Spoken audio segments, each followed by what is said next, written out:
Hey guys. This is part 4 of What If Naruto Was Raised by the Third Raikage. Hit like and subscribe if you like this one, and also please check the author in the description. Let's start.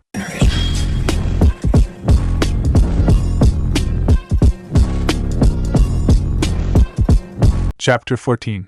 The odds are not in his favor. 8 figures were stationed in their positions watching their target from afar. They were in the shadows and their features were in the dark. Sucker, this is Fiery Redhead, do you see the target? A girl's voice crackled in everyone's radio. Sucker to Fiery Redhead, I see the target. But what if the target has allies and they are surrounding us, and we didn't notice it, and everyone dies but me and I have to inform Raikage-sama, and a male's voice spoke. Shut up. Fiery Redhead whispered harshly, so not to make the target aware of them. Cool, are you in position? I'm in position, another girl spoke coolly. Cool, then spoke Fox and Strategist, are you two in position? We're in position. I wanted to be Awesome Rapper. An older male's voice broke into bad, you fool and tool. I get to be called Awesome Rapper cause that's the rule.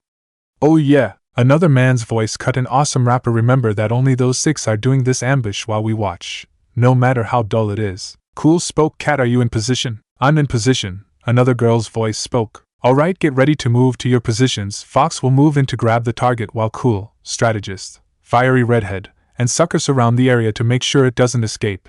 Cat will be behind them to grab the target if it gets past any of you. Roger, came 6 replies. 5 blurs raced towards the target that let out a startled hiss and tried to run away but was caught by a pair of hands. It was then revealed that the 5 figures were Omoi, Karui, Samui, and Ko, while N was on the ground holding a struggling cat that was currently clawing his face.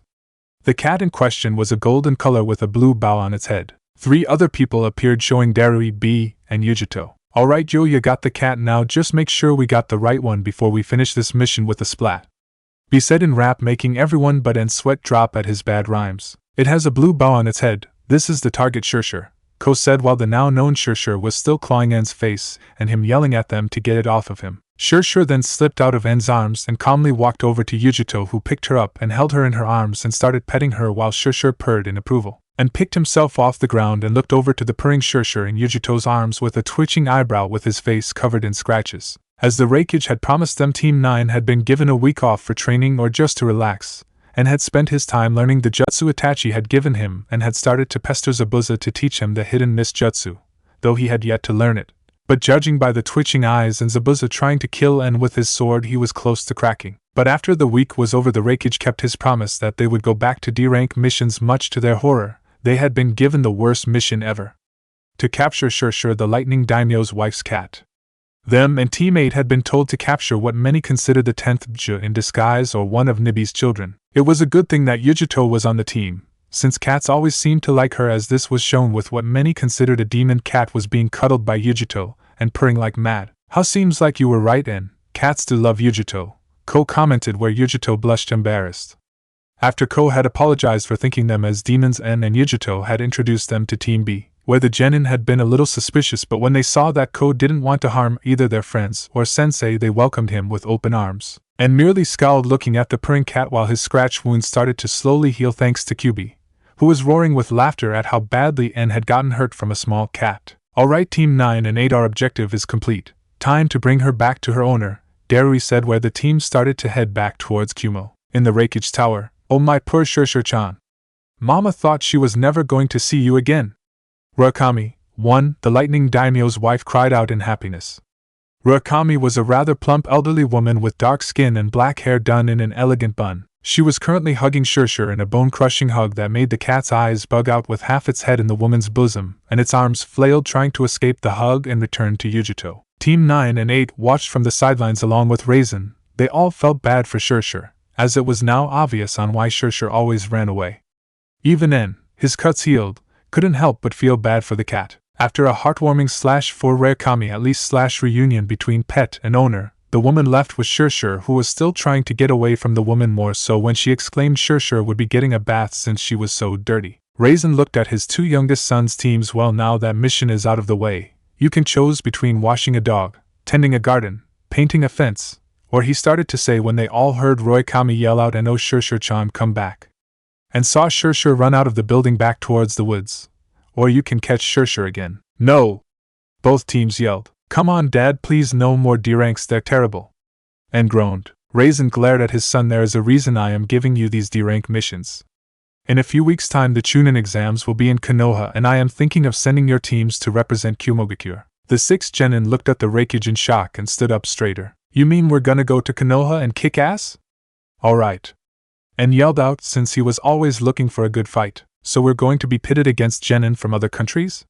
But what if another country sends in jounin who are disguised as genin, and we end up fighting against them, and I'm the only one who lives and everyone will think Kumo is weak since everyone but me died, and they decide to attack Kumo because of it, which will then lead to the 4th Great Shinobi War and people will then always remember me as the harbinger making me live a life of shame, Oma said. Karui then bonked him on the head for his comment, and then decided to reassure his friend, don't worry Omo, no one can beat us. We're gonna be the top dogs of this thing, and when we win we're going to all be Chunin and getting to wear the bling. And said, what bling? Karui asked him, the flak jacket, and said, moving on. Raisin yelled to get the genin's attention that looked at their leader embarrassed that they got off topic. After muttering about rude genin he continued on, while I want you 6 to go to be promoted, this is also a mission. Seeing that he had everyone's attention he spoke again, your mission is simple and has 2 objectives. One is to all make it to the final round which will be fighting and to show everyone why Kumo is the most powerful nation. And second is to defeat a certain individual. He then held up a picture of a dark-haired boy in blue clothes. He had a frown on his face and had black eyes, and swore he had seen him somewhere. And then noticed the clan symbol, it's Itachi-sensei's little brother Sasuke. And clarified. The Raikage nodded toward his son, yes, your job is to defeat Sasuke Uchiha in the final round. The reason for this is since many people will want to see the last loyal Uchiha and the clans there fighting. If one of you defeat him then it will prove to everyone there, especially the nobles and visiting daimyos, that Kumo has the most powerful ninja. If we defeated the clan heir to one of the founding clans of Konoha and the last loyal Uchiha. Raisin looked at them seriously, and I hope I need not to remind you kids to not mention anything about Itachi, as Konoha still has no idea he has joined our country. If they found out the one who killed the entire Uchiha clan is a shinobi of our village, we could find ourselves being invaded. The genin nodded their heads seriously, as war was the last thing they needed at the moment. Very well, you are dismissed. You and your senseis will spend the next couple weeks either training or doing missions, Raisin said. Yujito, stay here for a minute. Everyone minus those 3 left the room. Raisin looked at them with a serious look on his face, since all 3 of you will be going to the Chunin exams, with N and Yujito competing to become Chunin, while your team is also competing. That means that all of Kumo's Jinchuuriki will be in Konoha. While none of you have been trained in your juice chakra, there is still a chance of you activating it in a fight, or when your emotions run high. And you especially have to be careful, since if they find out you're the Kyuubi Jinchuuriki they could find about your heritage, and will no doubt try to capture you. This goes for all 3 of you, since Konoha have no Jinchuuriki in their possession. While I doubt the Hokage would try to do such a thing, I don't doubt that there is one person in Konoha who would love a chance to capture one of you and extract your ju to make their own Jinchuuriki. Raisin's eyes narrowed and he clenched his fists and pressed them against the desk, making small craters from the pressure. But if any of them even tried to do that, they'll regret it, as I would come after them and would kill them slowly before they'll be begging for death, and not to mention we'd go to war, Raisin declared, as he spoke the truth, as the only thing he loved as much as Kumo was his family, and he'd be damned if one of them was killed and he wouldn't do anything about it. He loved his sons and Yujito, whom he saw as a daughter, and would do anything to save them if they were ever captured. Don't worry, Pops, about me and Lil Nine and Little Miss too. If Konoha tries to capture one of us, we'll kick their asses where it's due. Be rapped before he was bonked on the head by Yujito. Honestly, you two drive me insane with your stupid rap. She sighed. Raisin chuckled. Also try and not and embarrass Kumo with your rap, he added, where N and B muttered about people hating their rhymes. Yujito couldn't help but smile, and had told he about how his biological father was Minato Namikaze. While she was surprised about that small piece of information, it didn't change anything between them, since N was still N. Though if Konoha even tried to take N-kun from her, they'd have to go through her first. I agree, kitten, you need to make sure they don't take your mate, Nibby said from her seal. Nibby! We're not even dating, much less mates, Yujito said in her mind. Well, you will be dating one day. It's so obvious how much you like each other. And we can have you become mates early. There's a nice closet where you and N can do some naughty things without anyone hearing you, Nibby said with a Cheshire grin, sending Yujito images of her and N doing some very naughty things in a closet. Nibi. Yujito screamed in her head, her face turning very red. Yujito, are you okay? Raisin asked the young Nibby Jinchuuriki, who had suddenly gotten very red. Yujito blinked, coming back to reality before blushing since everyone was looking at her. Yes, I'm fine. Raisin nodded his head, though he was still a little suspicious. For the next couple of weeks leading up to the exams you will either be training or on missions. Raisin stood up and looked at them with a smile. Come on, let's go get something to eat. My treat, you guys earned it, he said, where the Jinchuuriki trio followed him out of the office. As they were walking down the street, many people would bow in respect to their Raikage, while some ninja would nod their heads slightly to B. It was a large surprise to En and Yujito when people would nod their heads with a smile. Raisin chuckled at Yujito and En's expression. They're proud of you. It's not every day that we get Konoha's scroll of sealing, find a base that was Orochimaru's, gain a valuable ally, and have a new bloodline user and a member of the 7 swordsmen of the mist join, because of you too. B grinned. Yeah, we're getting this done. Soon we'll be liked by everyone. Yeah, Raisin chuckled at his second oldest son's comment. You're getting there. I don't doubt for a second that you 3 will finally turn everyone's opinions around. The 2 genin, 1 jonin, and Raikage then went to Kicho's and had a nice dinner, all the while laughing and joking with each other. A few days later, Team Darui had been training for the past few days to get ready for the Chunin exams. The Raikage had then given them a C-rank mission to deliver a package to the land of hot water, which was located between the land of sound and frost. The country used to have a shinobi village, Yugakure, before became more peaceful until they decided to not be a ninja village anymore. Now the country was known for its hot springs. They were in a small village that was a popular place for tourists due to its many hot springs, and was currently walking through the village bored out of his mind.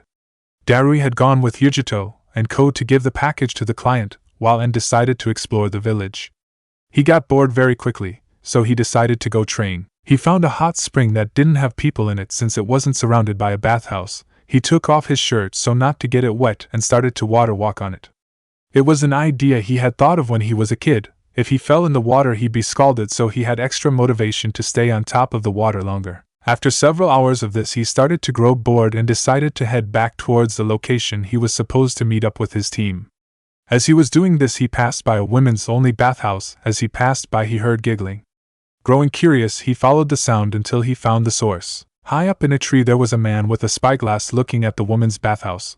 Because there was steam coming from the bathhouse he couldn't make out the features of the man, but he could hear his mutters which went like, "Oh yes, this will be great for my next book." En's eyebrow twitched since he didn't like peepers before he started to grin. In a flash he charged lightning chakra to his arm and he struck the base of the tree that held the pervert, which caused it to break in 1,000 pieces as the tree started to fall, the pervert screaming all the way. Screams came from the bathhouse as En assumed the women were leaving the hot springs. The pervert was picking himself off the ground. En's grin slipped off his face as he took in the man's features. White spiky hair, red markings under his eyes, a headband that had the kanji for oil, a red traditional geta with 2 yellow circles on each side. En paled realized exactly who this man was. Jiraiya of the Sannin, the one person his father had warned him about, since the man was currently searching the countries for him. One thought came to him as he assessed the situation. Shit! And tried to calm himself down. Jiraiya had never seen him before, and there were lots of blonde-haired boys his age. There was no way that Jiraiya could realize he is the son of his student. But then En remembered something that brought a chill down his spine. He wasn't wearing his shirt. Now normally that wouldn't matter, but he had been practicing his chakra control, which whenever he did the seal that contained Kyuubi inside him would appear.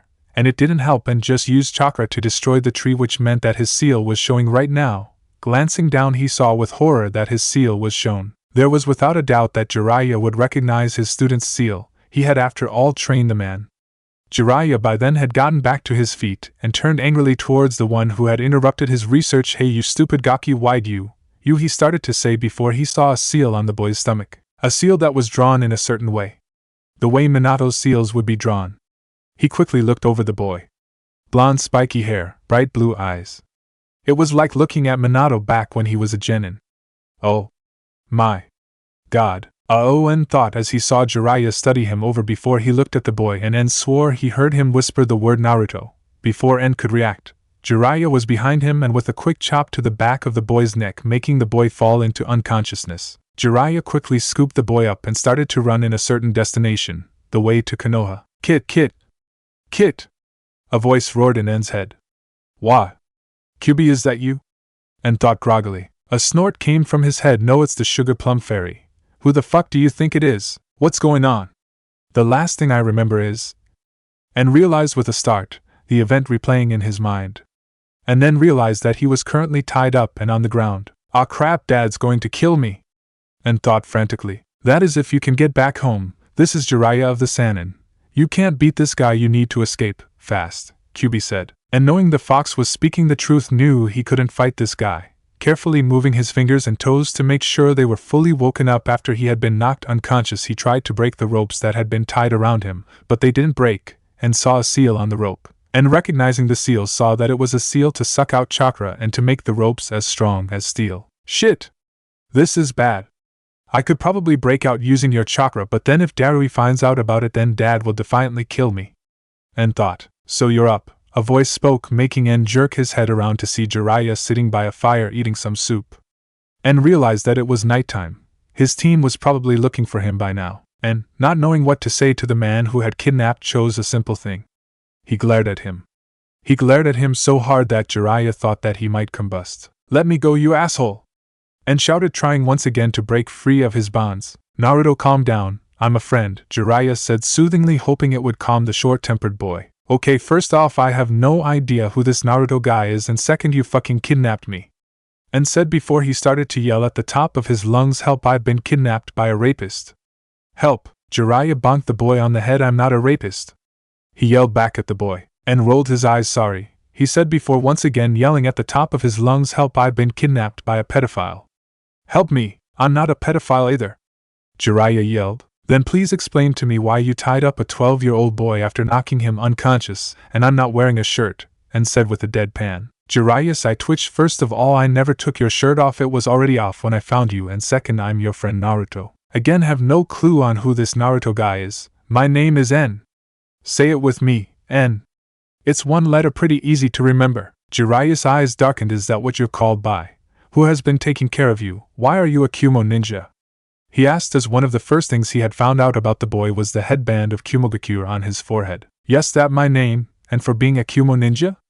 I'm from Kumo. Hell, my dad is the Raikage."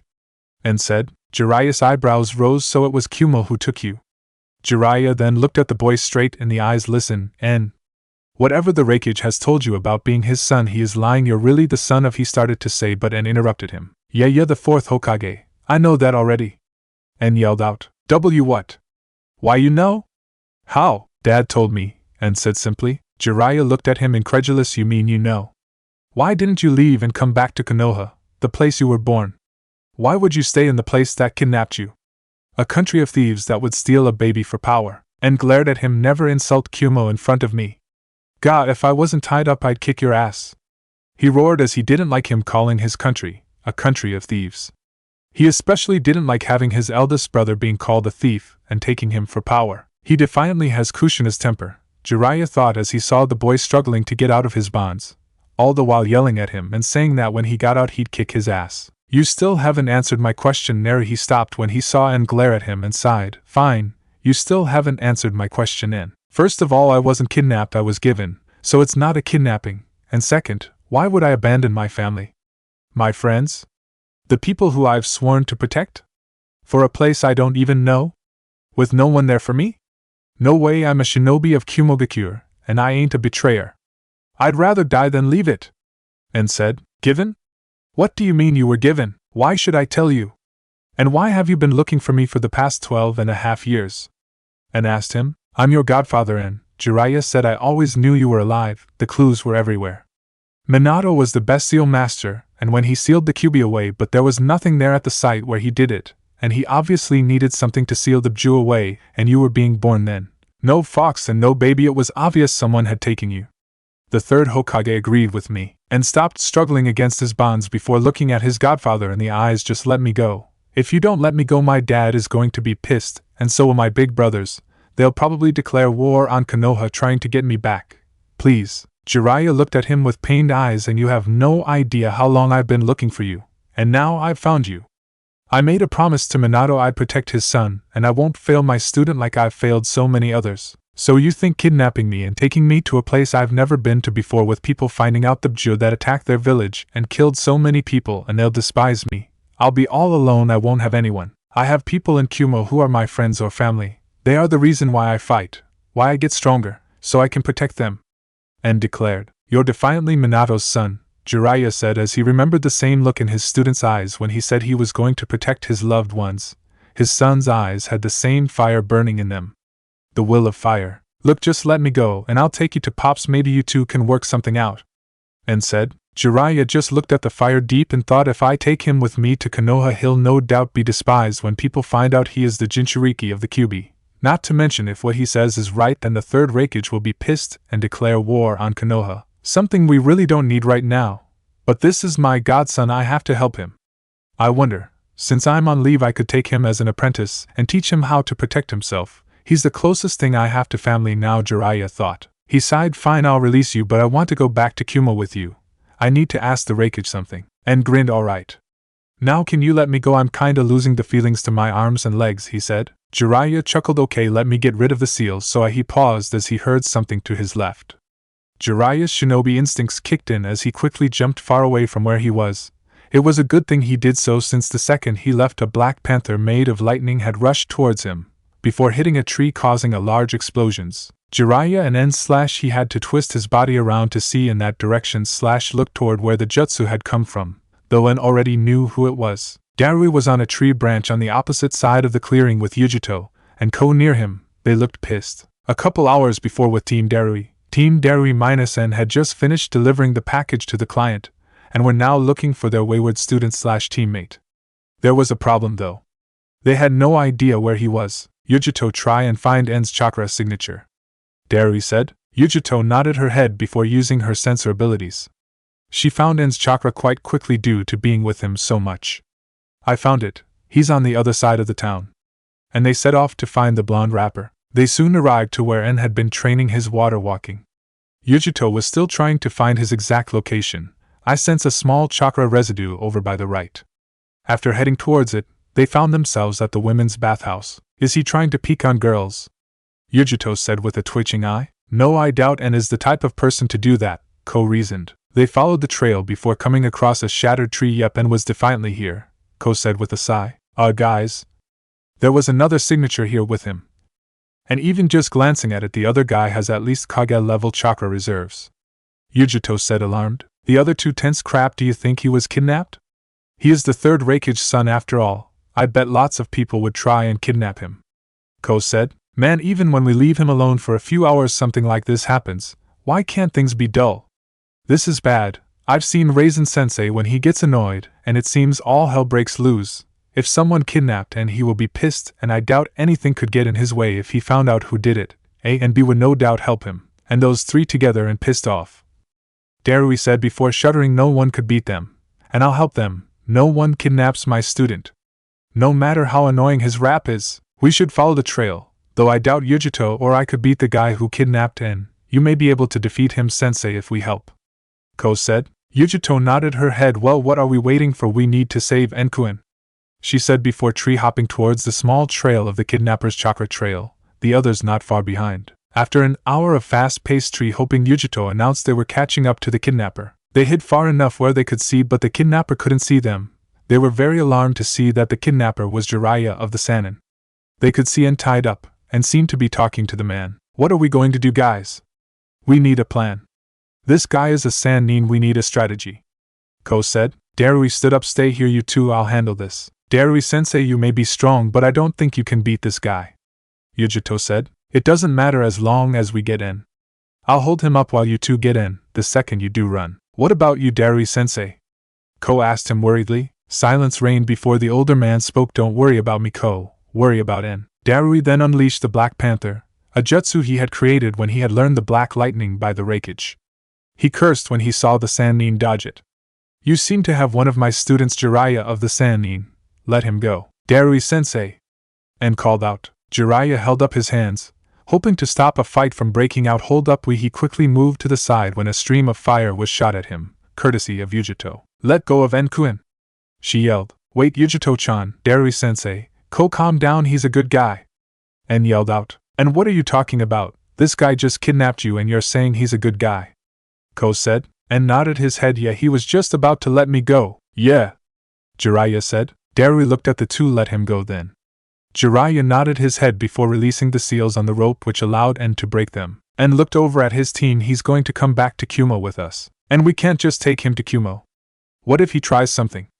Darui said. I swear as a Sannin I won't try anything, Jiraiya swore. Darui thought deeply on this before he sighed. Damn, I guess we have no choice since I doubt I could defeat you and I don't want to risk my students' lives in a fight that can be settled without fighting. Very well, you may come with us. He turned toward his student. I don't think things will be very dull when your father finds out you brought a Sannin into our village, he warned him to where and paled slightly. After this, the 4 Kumo shinobi and 1 Sannin headed towards Kumogakure. After a few days of traveling, they finally arrived to the gates of the village. The 4 shinobi relaxed upon seeing their home. Yujito and En were especially happy to be back since they were hoping to get away from one pervert. Flashback. As the shinobi headed towards Kumogakure, Jiraiya noticed En and Yujito running beside him and were talking together. He grinned perversely as he remembered how defensive Yujito had gotten and how she had tried to burn him to try and rescue En. He also noticed how she called him Enkuin and he called her Yujito-chan. With that being said, his pervy mind went to work where he started to giggle perversely. So are you guys? You know? Jiraiya asked the 2 genin with a knowing look. What are you talking about? En asked, not knowing where he was going. You know. He held up his pinky fingers, still grinning. En and Yujito blushed deeply. And no, we're not. And stuttered out. Ko, who had been a little ahead of them, called back, yes they are. They're just too stubborn to admit they like each other. Shut up, Ko!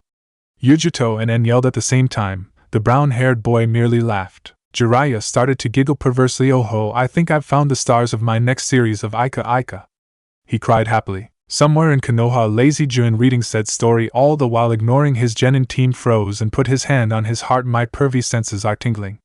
I feel like my life has reached total happiness. Something great is going to happen in the future, he whispered happily. Back with the pervy Sannin, Jiraiya was still giggling perversely as he thought of all the new material he could get from his godson, as he could see that while Yujito was young she was still quite the catch and was already growing a figure, and in a few years she would have to beat back the boys with a stick. The rest of the trip was spent with Jiraiya giving En and Yujito tips on the art of erotic love, which made both couldn't look at one another without blushing deeply from what the pervert had said. The shinobi had entered the gates of Kumo, after giving heart attacks to Shursen and Nukajiri when they saw Jiraiya of the Sannin was with them. When En and the others had reached the Raikage's office, En had asked Kurai to tell his dad that he was here. He figured he may as well wait, since if he went in now he would probably be killed by his dad for running into the one person he was supposed to stay away from, and shivered. After a while Kurai said he could go in, and went in alone. En's father was looking at him with a serious expression. Alright En, what's wrong? You always barge in unannounced, and now you're telling Kurai to tell me you're here? What the hell did you do? Raisin asked suspiciously. En attempted to grin, but it didn't work, which made the older man even more suspicious. Will you know how I was never supposed to run into Jiraiya of the Sannin? He asked him timidly. Before Raisin could answer, the door opened, revealing the Toad Sage in front of Team Darui. Raisin's eyes widened before hardening and he glared at En, who started to sweat a little. Well, he kinda found me. He said, watching as his dad seemed to swell up in anger. Chapter 15. The Pervert with a Plan. All of a sudden En felt his dad's hands choking him. You idiot! Raisin roared before slamming his third son against the wall while Team Darui and Jiraiya shrank away from the pissed-off Kage. I tell you one simple thing. One thing. And that was not to run into the Toad Sage. Raisin roared while with each word he slammed the blonde Jinchuuriki further and further into the wall again, and again causing a hole to appear, and it was getting bigger every time and was slammed into the wall. And meanwhile had given up trying to get out of his father's iron grip as he started to turn blue from the lack of oxygen. Uncle, I think you're about to kill Enkuin, Yujito said worriedly as she watched her fellow blonde and Jinchuuriki turning purple. Raisin seemed to shake off his anger before taking a deep breath, and he released En, who fell to the ground with a gasp trying to get oxygen. Raisin then turned his attention to Jiraiya. Hi, Jiraiya said with a small wave. Raisin's eye twitched before he sighed and sat back down in his chair. How the hell did you run into En, Jiraiya-sama? Well, you see, I was in this tree doing research, and he kinda destroyed the tree I was in. Raisin groaned. Of course. Jiraiya turned serious. You have some explaining to do, Raikage Dano, he said. Raisin closed his eyes before nodding curtly before turning toward Team Darui. Please leave while I handle this. Ko, Darui, and Yujito nodded their heads before leaving. And wanted to complain, but he could still feel the choking that his dad had given and decided to leave. How the hell did En end up in your possession, Raikage Dano? En told me he was given, but he didn't tell me what he meant, so I have one thing to say. Explain, Jiraiya said with a serious expression on his face. Raisin sighed. I guess I have no choice but to tell you. For the next few hours Raisin told Jiraiya of how his eldest son A had found baby N in the embrace of his dead father and dying mother, of how the mother asked A to protect him, how he had brought N to Kumo, how Raisin had adopted N as his third son. He told the Sannin of N's childhood, how many people feared N, but how he still went through the day with a smile on his face. He told him of the times they had spent as a family. He told him how he had trained N to help him grow stronger. He told him of how he had told N of his heritage, and how he came to Kumo, and he still thought of them as family. Jiraiya was silent the entire time. After the Sandaime Raikage had finished speaking he closed his eyes and thought deeply, and loved his home and family. That much was clear. He knew that if he tried to take him away from that N would fight against it with everything he had, and the Raikage and N's brothers would fight to keep him here. He was their son/brother after all. He couldn't take N away from that. But he had promised Minato when he had said that he would be his child's godfather. He had spent N's entire life searching for him, and now he had found him. He, as his godfather, had to help him, and was the only family he had left. He had always thought of Minato as a son and that made N a grandson. As Minato's sensei he had to take care of Minato's legacy, even if the legacy didn't want to be Minato's legacy. It was then that Jiraiya thought of an idea, a small sliver of a plan that could either flourish or make shit hit the fan. I won't take N from Kumo Raikage Dano, Jiraiya said, making Raisin sigh slightly in relief, but I want to take him as an apprentice, Jiraiya declared. The third had been expecting many things to come from the man's mouth, but never this. Nanny? He said, not believing what he was saying. And I want to take him as my apprentice. Raisin narrowed his eyes. This is a surprise, Jiraiya-sama. But how do I not know that you're lying to take N to Konoha the second he is out of my sight? And besides, you're one of Konoha's legendary Sannin, not Kumo's. I doubt you can take a shinobi of another nation as an apprentice, much less the son of a Kage. Lord Raikage, and is the closet thing I have to family now that Minato is gone. And correct, I am one of the Sannin, but I was given leave by sensei to roam the world. That means I can take an apprentice if I wanted to. Jiraiya looked at the man dead on in the eyes. And needs to be strong. If people find out he is Minato's son he will have many enemies, not to mention any enemies you've made. And needs to be strong. I have a feeling in a few years he is going to need all the help he can get. Very well, Raisin said before looking at the man and started to concentrate some ki on the younger man, making Jiraiya sweat. But if you betray my trust and kidnap my son... Raisin trailed off, but the meaning was still quite clear. I understand, Raikage Dano, Jiraiya said before decided to ask something that had been bothering him. Tell me, Raikage Dano, is Yujito a Jinchuuriki? Silence reigned in the room as Raisin inspected the man. His face didn't give anything away. He then spoke. What makes you think that, Jiraiya-sama? He said with a guarded voice. Back when I was with N and his team heading here, I noticed how large her chakra reserves were. Hell, they were as big as their sensei. It could mean that she had a bloodline limit, or was simply a skilled shinobi. But then we entered Kumo. I saw the glares of the villagers. At first I assumed that they were glaring at N, but I saw they were also looking at Yujito too, so am I correct? Jiraiya stated. Raisin's eyes narrowed before he sighed. Yes, Yujito is the Jinchuuriki of the Nibi. Jiraiya nodded his head. Yes, many are aware that Kumo holds the Hachibi and Nibi. Who's the Hachibi Jinchuuriki? Raisin glared at the man. You ask a lot of questions. For the Jinchuuriki's safety I would rather not say. You may be willing to help N, but I bet you will tell your Hokage that N is alive, and that Yujito is the Nibi Jinchuuriki. I won't have anyone hurt them. I have to respect that. Jiraiya said. He was thinking of whom the Jinchuuriki could be. He would have to be related to a Raikage. A silence crept into the room before Jiraiya had to ask another question that he needed to know.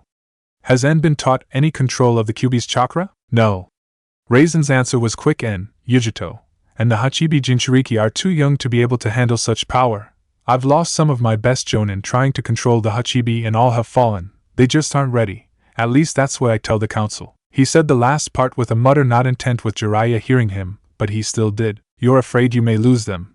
Raisin seemed to deflate at this and looked at the toad sage with weary eyes. At this moment the Raikage looked frail and looking like someone his age. I'm an old man, Jiraiya-sama, and one day I won't be here to protect them. It will one day take my place as Raikage and I hope I'll be there to see it. But the council is tricky and they would love the chance of trying to kill any of them.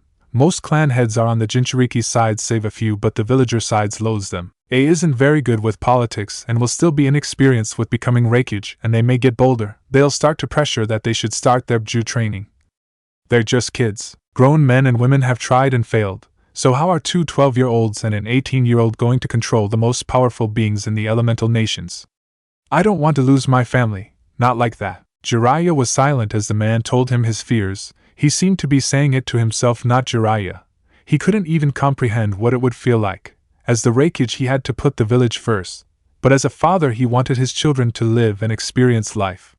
Raisin was right. They were too young, too weak to fight for control against the strongest beings in the elemental nations. When they became Raikage, he would try to protect them, but he will be inexperienced, and that can give the less bold haters become bolder. If that happens, then they may force the 3 Jinchuuriki to do their Ju training, which would kill them. I'll train En with the best of my ability. I'll train him everything I know, and maybe one day En will gain full control of the Kyuubi. Jiraiya said. That still leaves Yujuto and the Hachibi Jinchuuriki. I think they will succeed. Jiraiya smiled. Just being around them I could see the determination in En and Yujuto's eyes. Don't sell them out yet, Raikage Dano. And I'm guessing the Hachibi Jinchuuriki is just like them? Raisin smiled. Trust me, if you ever compared him with En you'd think they were twins. Jiraiya smiled at that. He turned towards the window before looking out at the village hidden in the clouds. Trust in the next generation, Raikage Dano. They may just surprise you. After discussing about En's training, the 3rd Raikage called back En. He dismissed the rest of Team Darui, and they all left, though Yujuto looked hesitant before En told her to not worry. So are you still pissed at me? En asked. Yes. Raisin said bluntly. Ah man, anyway, and we need to discuss some things. Raisin said, making En nervous. I'm not going to Konoha, am I? I don't want to. Kumo is my home. Raisin smiled at his son. No, you will not be going to Konoha. But Jiraiya-sama has an interesting proposition for you. What is it? En asked curiously. Jiraiya spoke up. I'm going to take you as my apprentice, he announced with a grin. Yhhh? Jiraiya grinned. Yep, I'm taking you as my apprentice. But you're a Konoha ninja, isn't that like illegal or something? En asked, scratching his head. Jiraiya smirked. Well, it would be if I wasn't a Sannin and didn't have a leave of absence that allows me to take in any person I want as an apprentice. En glanced at his dad. And you're okay with this? The 3rd nodded his head. Yes, I do. You need to get stronger and Jiraiya will help you. En grinned. Alright. Word seemed to spread that none other than Jiraiya of the Sannin was training the youngest son of the Sandaime Raikage and the Jinchuuriki of the Kyuubi. While the civilians were not privy to this yet, the entire shinobi force knew of it and were discussing on what this meant. When some certain Jonin had asked the Raikage on why a member of Konoha was teaching the demon child, the 3rd replied in his usual attitude. He told them to shut their mouths and mind their own business before promptly throwing them out the window. Needless to say, no one asked again. When A had found out and had run into the one person he wasn't supposed to meet barely a few weeks after being told not to, A then used his iron clawjutsu that he had created for one purpose and one purpose only. To punish B and N whenever they did something stupid, and this defiantly took the cake. It was pretty well known of how much B and N feared that jutsu or their angry big brother, and they always tried to not do stupid things when he was around, but it always seemed to happen anyway. Bad things just loved to come to them. After a few days of training with Jiraiya, who had been trying to see what N's skill level was, Jiraiya said they were going to be doing something special today. They were currently in a small bowl-shaped plateau in the lower mountain regions, as this was a good place for the training. Jiraiya bit his finger and did hand seals before shouting summoning jutsu. And a large orange toad with green markings appeared with a scroll in his tongue. The toad let go of the scroll and gave it to N. N looked at the pervert confused, so Jiraiya decided to explain. It's the toad's summoning contract, N. If you sign this, then you will be able to summon battle toads to help you. It's considered one of the strongest summoning animals. Suga. N said excitably, as he had always wanted a summoning animal. Looks like he's got one now. N unraveled the scroll and found a blank spot. He glanced to the name next to it, and was shocked to see the words Namikaze Minato on it with black ink, while Jiraiya's was red. Jiraiya noticed where N was looking. Yes, your father was a summoner too. Since he is gone, his name faded black. N didn't say anything, but he stared at his biological father's name, and seemed to break out of thought before saying, "You want me to become his legacy, don't you?" he whispered. Jiraiya looked at the boy who was staring up at him before nodding. "You are his legacy, N." And nodded before biting his finger and writing Yatsuki N in a blank space by his father's. It glowed white before fading to red. Now channel chakra and use the hand seals and you should be able to summon a toad. You need blood to do so, Jiraiya said, and bit his palm before going through the hand seals and slammed his hand on the ground and yelled out Kuchios no Jutsu, and a seal appeared on the ground before a small cloud of smoke appeared. When the smoke cleared, it showed a small tadpole with 2 legs trying to move on the ground. And looked at the tadpole in awe while Jiraiya watched with a deadpan Yahoo! I did it, yo. Now that's how it goes. And yelled out happily. It's a tadpole, Jiraiya said. Well, it has legs, so it's technically a toad, and reasoned. Jiraiya slapped his hand on his face. It's still a tadpole. He yelled. He sighed. Well, it was good for your first try. He concluded. So should I try and add more chakra into it? And asked, where Jiraiya nodded his head. Kuchiyos no jutsu and yelled again before a larger poof of smoke appeared. It revealed a small orange toad wearing a blue jacket. Yo, the toad said with a wave, and grinned. I did it! He yelled happily. Jiraiya smiled at the boy's accomplishment. Nice job. And the toad looked at them in confusion. So why'd you summon me, Jiraiya? Am I gonna kick butt? This is the first time I've ever been summoned, so I gotta be needed for a fight.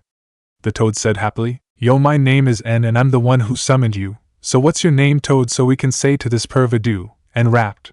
While Jiraiya was irate with N calling him a perv, he was slightly impressed that N managed to think of that rhyme on the fly. Name's is Gamakichi Kid, the now known Gamakichi said. Yo! N said and held out his hand for a fist bump, which Gamakichi returned. Jiraiya watched with a small smile as N started to chat with Gamakichi. Even though they barely knew each other, Jiraiya could see they were going to be good friends. He coughed, bringing his student and Summon's attention back on him. Well, nice job, N. It usually takes a couple tries to get a toad the size of Gamakichi. But now here's the real test. You need to summon the boss. N grinned. Alright. For the next couple of hours N tried and failed to summon the boss toad. He had gotten some large toads but not the boss. He was starting to get frustrated. You know you need my help, Kyuubi commented from inside the seal. I can give you some of my chakra and you could easily summon the boss. I can't exactly just whip out a cloak with the perv right there, N said. We both know that you won't need a full cloak, just a little. If he senses it, he'll think it's cause you're angry. You know you want to summon the boss. N sighed, thinking it over before mentally nodding. Let's do it. Jiraiya was in a tree on a mountain, high above N with Gamakichi watching besides him. His eyes narrowed slightly when he swore he saw a faint outline of red chakra coming from N. Since N was facing away from him, he couldn't see that N's blue eyes were now red with a slit. N bit his finger once more and went through the hand seals before yelling out Kuchiyos no jutsu. A large poof of smoke surrounded N. Unlike the others, this one was by far the largest, as it was bigger and wider than a building. When the smoke cleared, N was standing on the head of a gigantic toad, the head of the toads, Gamabunta. Yes, I did it! N yelled happily, jumping up and down, happy that he had finally summoned the great toad. Hey Gaki, stop jumping on my head! A loud voice boomed out, making N stop celebrating. Realizing that Gamabunta was the one who spoke, he jumped down onto his nose to look at the toad face to face. Gamabunta looked at N with narrowed eyes. He took a puff from his pipe before slowly blowing it out. The smoke reached N, making him gag slightly from the smell. Who are you? Where's Jiraiya? Why'd he summon me here? Well, actually, Boss Toad Pervy Sage didn't summon you. I did, and said. Silence crept in before Bwahahaha. Oh man, I haven't heard a joke like that for a while. There is no way a little kid like you could summon me. Seriously, brat, where's Jiraiya? Gamabunta roared in laughter. N's eye twitched. He charged Crimson Lightning to both his hands and jumped up before slamming his fists into the giant toad's nose as hard as he could. Gamabunta's head bobbed and he hit some of the higher trees from the force, as he hadn't expected a kid to have so much strength. He glared at the boy with anger, with N glaring back at him. Listen yo, I summoned you, Toad, that means I'm your boss now. N said, trying to be intimidating. Gamabunta's eyes narrowed before he smirked. Tell you what, Gaki, I'll cut you a deal. If you can stay on my back till sunset, you're my boss. But if I win, I refuse to acknowledge you as my summoner. N grinned before hopping on the toad's back. Bring it on. You're going to regret saying that. And Gamabunta then jumped 50 feet in the air with N desperately holding on to the boss toad's vest. With Jiraiya, the renowned toad sage, was staring at the airborne Gamabunta and watched as the great toad hit the ground, causing a loud thud that jostled the ground and made him lose his balance slightly. Gamakichi was looking at his dad with "Aw yeah, dad." He yelled happily, though Gamabunta couldn't hear him. Jiraiya glanced at the small toad. I thought you wanted to have N as your summoner. Why are you cheering on your father? If he wins, N can't summon you guys. Gamakichi shrugged. Well, yeah, I do want him to summon us. But Dad is so awesome. Jiraiya couldn't help but smile at the energetic toad. He kept watching Gamabunta hopping around the valley in an attempt to get N off his back, but N seemed to be hanging on. He was surprised no one had come to investigate what the noises were from, as Gamabunta was destroying most of the valley, though the mountains kept him confined to that one valley, which was quite large. Jiraiya then sensed a familiar chakra signature along with another signature, and looked over his shoulder to see the Raikage along with A behind them. What's going on? I could hear noises from here, from my office. Raisin asked. Oh, just a small training exercise, Jiraiya said dismissively. A quirk in eyebrow. What kind of small training exercise could make this much noise?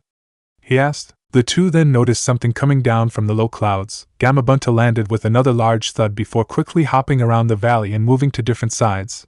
They noticed N on the toad's back hanging on for dear life. N has to stay on Dad's back until sundown. If he wins he is Dad's boss, Gamakichi chipped in. Suddenly two large chakra signatures reached the three and they saw Yujito and B-Tree hoping towards them. Yo pops bro, what's going on do you know?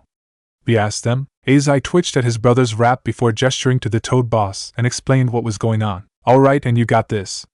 B cheered. The next couple hours were hectic, and was still hanging on while Gamabunta was still trying to get him off. The sun was on the horizon and was soon to set. Looks like he did it, Jiraiya said. When En saw the sun about to set he smiled. I told you I'd win. I'm your summoner now. As he didn't finish and became unconscious from exhaustion, he fell off the toad's head. N.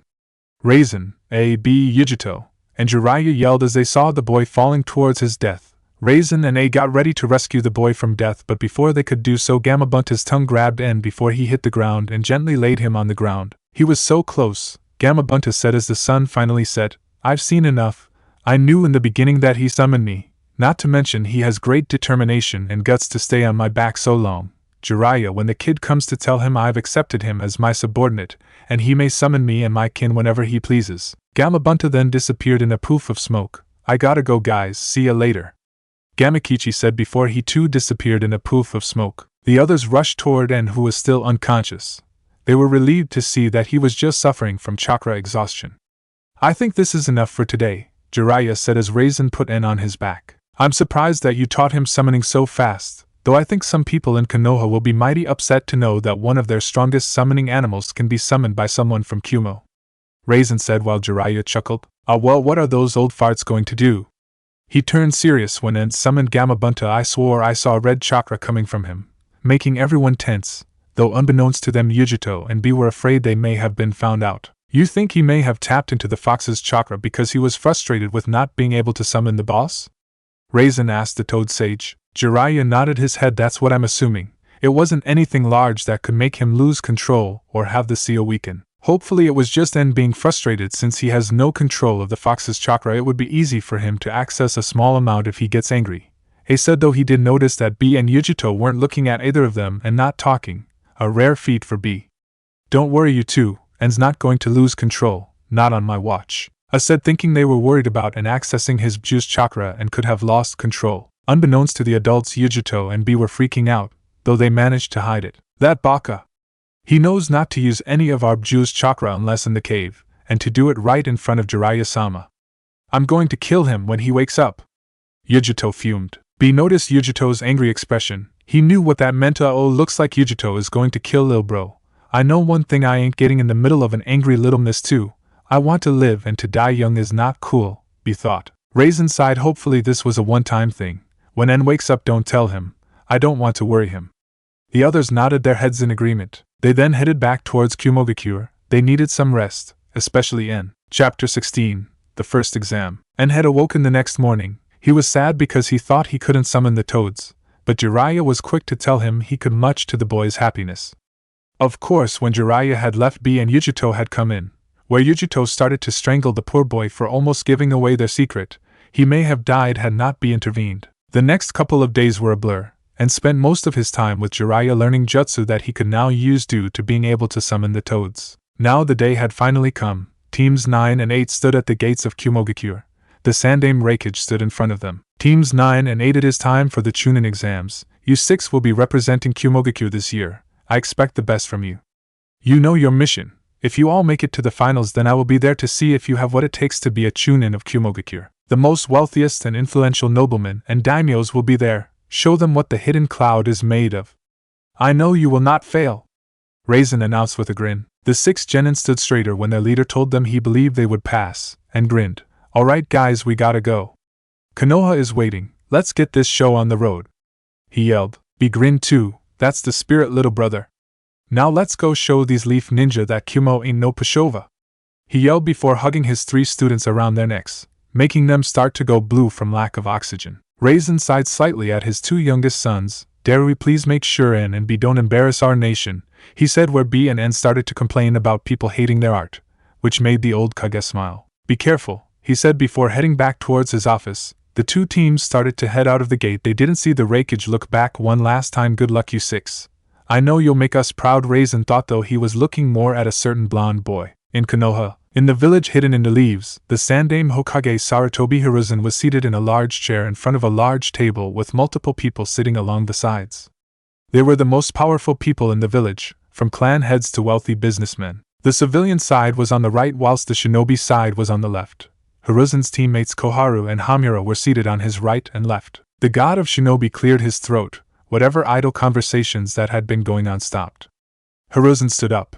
As you all know, the Chunin exams are soon to begin. This time it will be in our village. He paused. Now, as you know, that means that other genin will be coming from their respective villages. We are aware of this, Hokage-sama. Why have you called upon this meeting if you are just stating what we already know? Hayashi Hyuga asked the elderly Kage. I received a request from Kumo for 2 of their genin teams to participate. Everyone was quiet at this. While they weren't currently fighting each other, Kumo and Konoha had always been enemies in the past. In fact, they hadn't heard anything important from Kumo for quite a while. For them to send 2 genin teams meant they were top genin. Is there anyone of interest in either team? Inoichi Yamanaka asked. Hiruzen nodded his head. Yes, there is. A young boy around the age of 12 and a half. His name. Yatsuki-en. Gasps came from the civilian side while the shinobi only had widened eyebrows. Everyone knew of the Yatsuki clan. With the clan head being the Raikage, while Yatsuki was known as the fastest man alive, he was able to keep up with the Sandaime Hokage. But Hokage-sama, the Yatsuki clan only have 3 members, the Sandaime Raikage and his 2 sons A and B. A fat balding civilian by the name of Kudo exclaimed. It appears there is one more. Not only that, but from what I know is that N is the 3rd and youngest son of the Sandaime Raikage. Hiruzen said. Everyone couldn't hide their surprise to find out the Sandaime Raikage had a 3rd son they were just now finding out about. It was quite a surprise. A man covered in bandages and his arm in a sling spoke up. Hiruzen, I suggest that when the boy comes for the exams we send in a team to eliminate or capture him. He no doubt knows things that would be beneficial for Konoha. The 3rd glared at the man. No, Danzo, we will do no such thing. The Chunin exams is to support and maintain peace. If we were to kill the boy, then the Raikage will probably suspect something and would no doubt declare war with us. A war we could not win, as few would side with us if they thought we weren't below the idea of killing a child during the Chunin exams. The Nine Tails attack and the death of Minato has wounded us severely. We would be walking into our own graves, Sarutobi said bluntly, where Danzo scowled. The exams will begin in a week's time. I will be meeting with the Jonin senseis to see what genin of ours will be participating. If I am correct, most of your children will be participating, Sarutobi said to the clan heads, where they nodded their heads. I have belief that they will do well in the exam. The will of fire burns strong in them. I have a feeling this exam will be quite interesting. With that said and done, the Hokage left the room, with the others getting up from their chairs and left the room too. A couple of days later, Konoha gates. Team 9 and 8 were making their way to Konoha. Any second now they would see the main gates. The gate was large, but instead of it being made of iron and stone it seemed to be made of wood, and was curious to see Konoha. Who wouldn't? If his brother hadn't taken him to Kumo, then he would no doubt be a Konoha ninja and live in Konoha. He wondered if he wasn't taken to Kumo, would he have still been in the exams? They got into Konoha with no trouble, though the 2 guards had a double take when they found out and was the son of the Sandaime Raikage. They went to the inn where they would be staying, the Flaming Leaf. It was a suitable place. Wasn't too fancy nor too plain. Alright, you guys, you may explore the village. Make sure you have your passports and try to not get into trouble, N, Darui said to the genin. And groaned. Why do you always think I'm the one who gets into fights? He complained. Ko looked at him with a deadpan. Because it is always you, and just scowled before walking away with a huff. Yujito and Ko laughed at their teammate's misfortune before heading after him, while Team B went with B to look around the village. With N was looking around with interest at the buildings and the people of Konoha.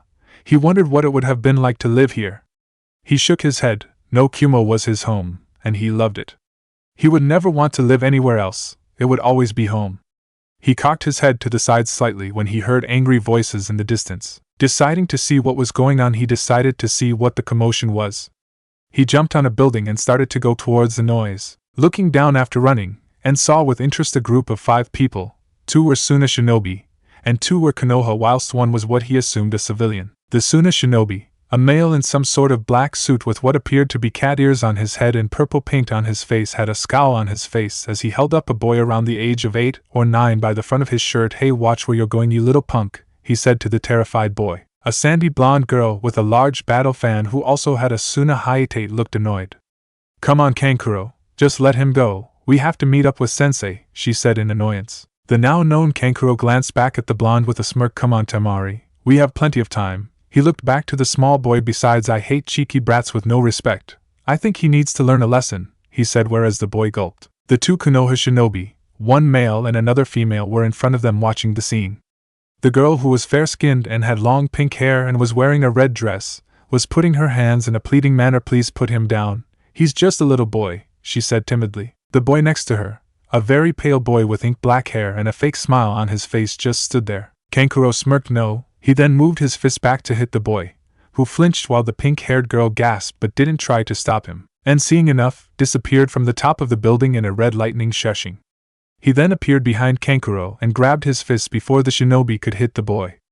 Everyone was shocked to see someone appear from nowhere with such speed, and moved his head so he was near Kankuro. Sir, I wouldn't do that if I were you, yo. If you hit that kid, I'll make it look like you were punched by my bro, and twisted his hand hard, making the boy flinch and on instinct drop the boy.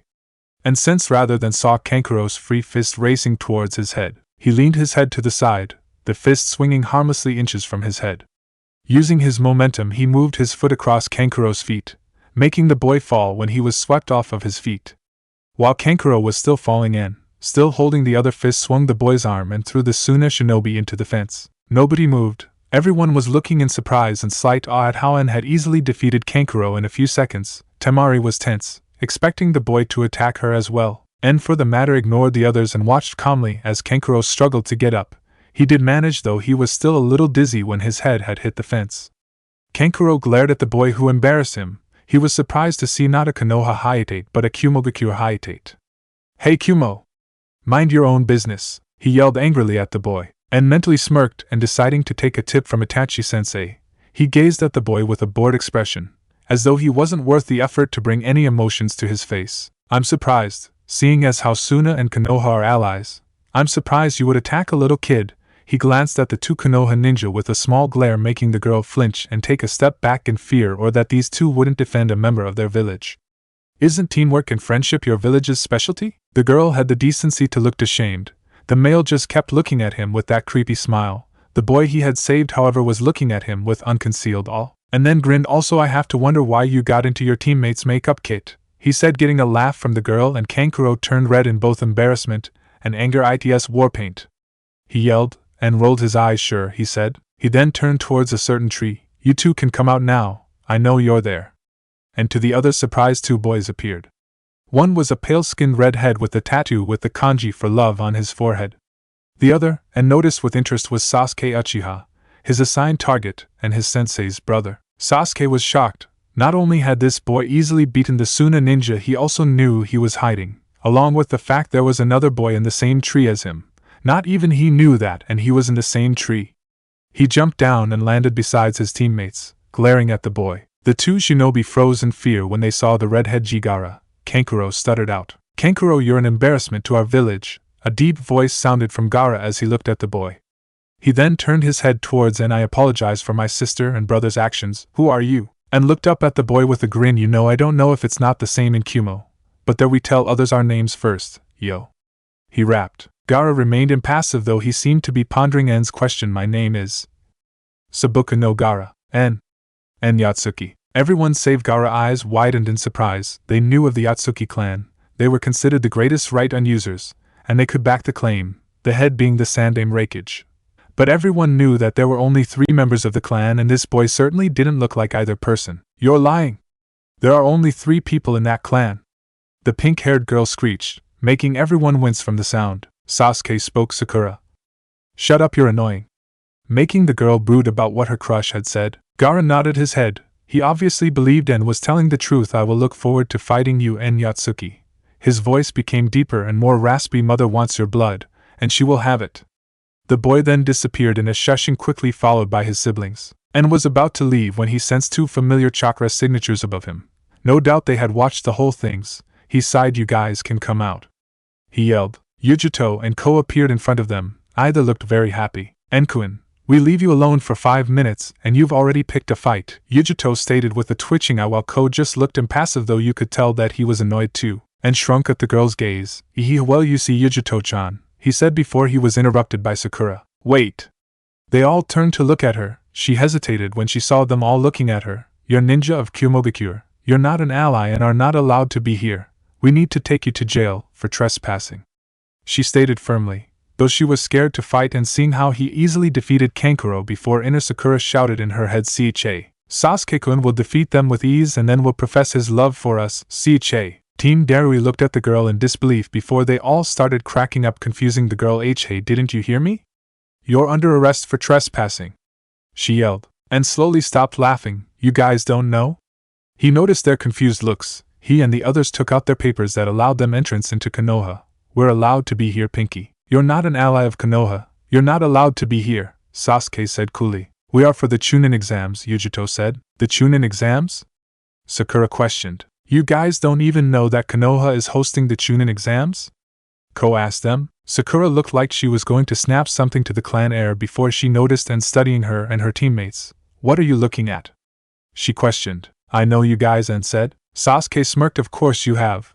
Who hasn't heard of me, Uchiha SAS? You're the team that abandoned old man Tazuna just because of running into some low-class ninja.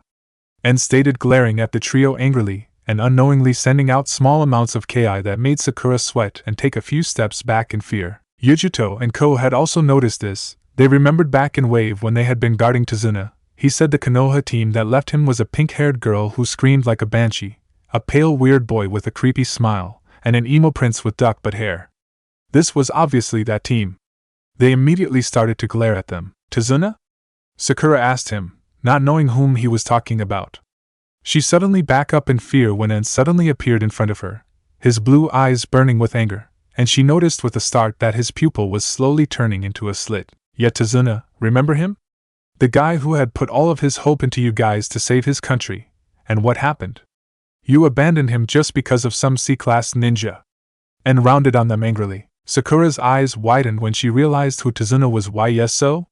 He lied to us about the mission rank. We were ill-prepared for such a dangerous mission, she said back snootily, though she shrank under Team Darui's glares. His whole country was under the iron boot of the master criminal Gato. The people of Wave were nothing more than slaves to him. He took their land, people, food, hopes, and money from those people. Of course he had to lie. He needed help, Yujito said angrily, as she hated people who would turn their backs on people in need if things started to get a little hard. Whatever, like that old drunk deserved the help of an Uchiha, Sasuke sneered. And appeared in front of him, nearly nose to nose, his hand on one of his swords. You wanna say that again, you little emo? And asked dangerously. No one can call old man Tazuna an old drunk except me. Making Yujito and Ko's sweat drop at En's words. The pale boy spoke up for the first time. I think you should stop yelling at us, dickless, the boy said conversationally with a fake smile in place as ever. En's eyebrow twitched. He turned away from the Uchiha. What did you call me? En growled out. Sigh. Sakura screeched at the pale boy who just insulted an already pissed off Kumo shinobi. I called you dickless, the boy said with a fake smile. En looked like he wanted to punch the boy, but Yujito put her hand on his shoulder, instantly calming him down. Wait, how do you guys even know about that mission? Sakura asked after she thought En had calmed down enough so he wouldn't explode on them. Who do you think accepted the mission from you guys? Ko asked them. Sakura looked at them in shock. Why, you guys went on that mission? But it had to have been at least a B rank. High A rank actually, Yujito said. Yeah, we accepted the mission, and we meet old man Tazuna hiding in these woods. He took us to Nami where we ran into Zabuza Momochi, and said where. Sakura gasped. But he's an A rank missing ninja. There is no way you guys are telling the truth. You're just trying to make yourselves look better than Sasuke-kun. Sakura screeched accusingly. Fangirl, the 3 Kumo ninja thought dryly. Well, Darui-sensei fought him while we fought his clones, though I did help sensei round the end with one of my jutsu, and said cheerfully. We then went to Tazuna's when a hunter non killed Zabuza, though we later found out he was alive and the hunter non was an accomplice. After some while I managed to convince Zabuza and the hunter non to betray Gato. When the midget showed his face, Zabuza killed him since Gato was going to kill him too. We saved Wave. They consider us heroes of the nation. And said, no way, this moron fought a A-rank ninja and lived. Why? Why do I not have that power? I deserve it. I need it to kill him. Sasuke fumed. Sakura was unsure on what to say. She then noticed the time, and realized they had to meet Kakashi-sensei. We have to go meet sensei.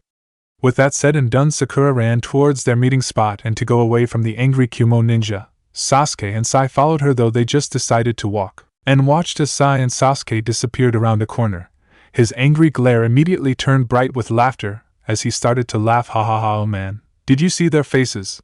They were terrified, especially the fangirl. Ahaha, oh man, we need to do that more often. Yujito smiled. I have to admit that was pretty fun, though I doubt that girl would be any challenge. Probably faint if you blew on her wrong. And turned towards his teammates, still grinning. Alright guys, let's go back to. He stopped when he felt a tugging at his jacket. Turning around, he saw that it was the boy he had rescued, now that the action was over, and took note of the boy. He was around the age of 8 or 9, he had dark spiky brown hair, he had a helmet on his head with a smiley face sticking out its tongue, and he had an oversized blue scarf wrapped around his neck. The boy was looking at N with stars in his eyes. Suga. You were so awesome. You were like. He started making punching and kicking actions while making explosion sounds with his mouth. And that makeup guy was like. He made a scared face while shaking in pretend fear, and grinned and held out his fist. Yo kid, glad I could help. Name's N as you know, so what's yours? Cause not knowing doesn't go with the flow, he rapped. The boy smiled and fist pumped N. My name is Sarutobi Konohamaru. Ko raised an eyebrow. The grandson of the third Hokage? Konohamaru nodded, though he looked a little sad. Yeah, Gigi is Hokage. And people always call me honorable grandson. They never see me as me. I hate it, he muttered. That ain't so bad, Konohamaru, and said, making Konohamaru look up in shock and slight happiness when En didn't call him honorable grandson. En smiled and crouched down so they were eye to eye. I'm the son of the third Raikage, and I ain't afraid to be proud of it. It's part of who I am, but don't think yourself as better than others, En said. I know that. But I'm tired of being called that.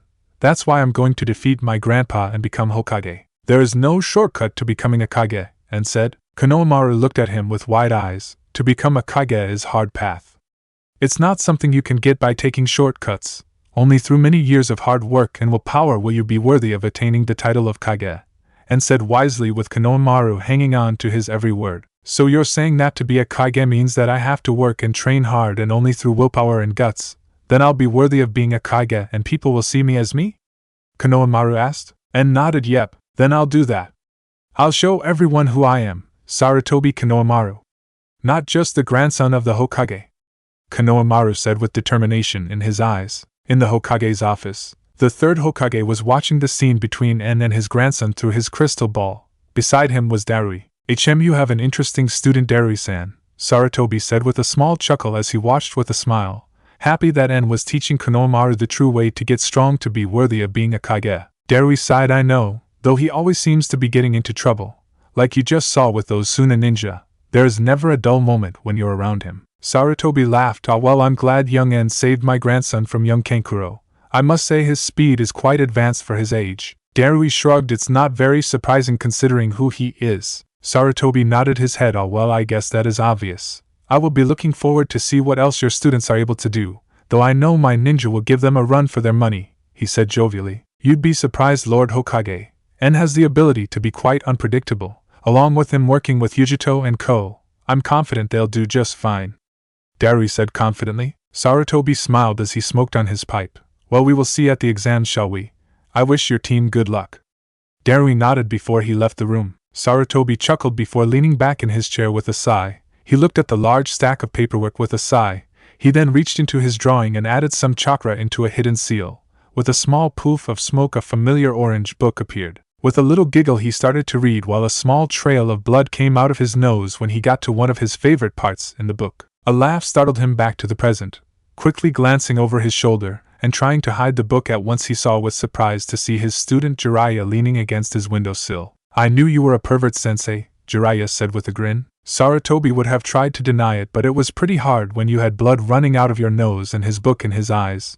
It's been a while, Jiraiya. Jiraiya nodded. I know, 12, almost 13 years since we've last seen each other. Why are you here? Jiraiya looked hurt. What, I can't come and see my sensei and my home after being gone for over a decade? Sarutobi looked at his student. Jiraiya, when we last talked you wouldn't even consider coming back to Konoha with Minato-kun's death and the disappearance of Naruto-kun. Jiraiya nodded his head. I know that. So why are you here?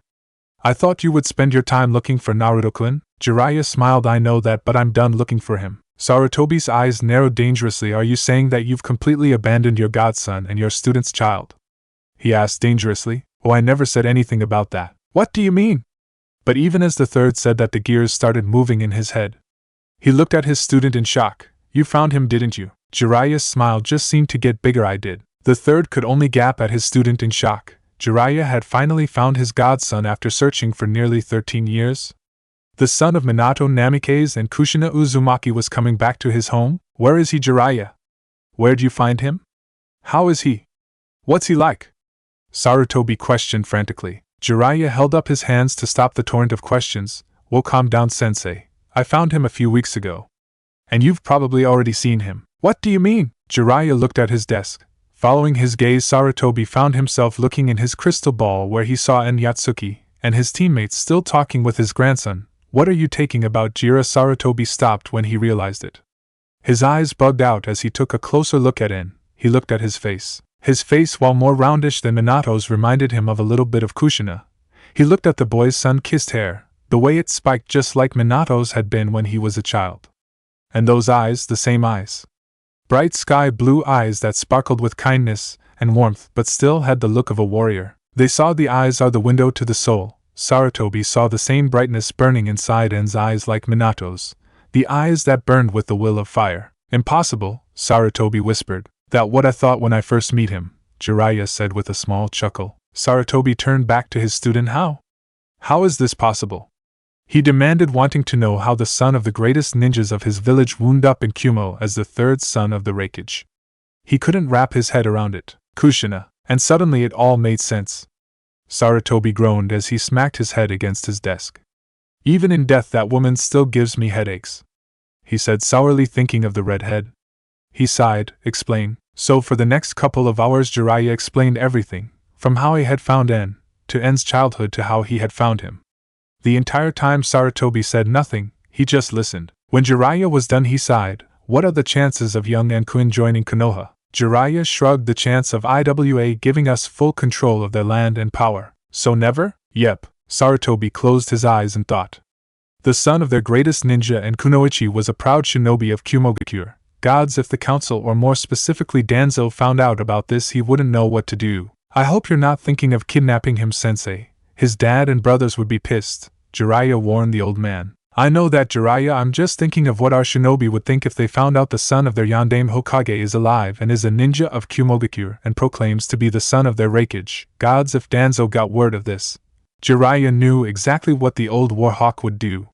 He'd start planting the seeds of fear and anger into the minds of their shinobi, saying that Kumogakure stole the son of their beloved Hokage, turned him into their enemy, made him a loyal ninja of their nation. The people would be a riot demanding to go to war against Kumo for this horrible deed, and they wouldn't be able to stop it. That is exactly why we keep this to ourselves. Sarutobi nodded gravely before a small smile appeared again as he saw young En laughing with his teammates. He's so much like them, isn't he? Jiraiya smiled. Yeah. It was the day the Chunin exams started. Teams 9 and 8 headed towards the academy where the first part of the Chunin exams will start. They had already said goodbye to their senseis, with B rapping about his students and how they were going to win, causing sweat drops from everyone save En.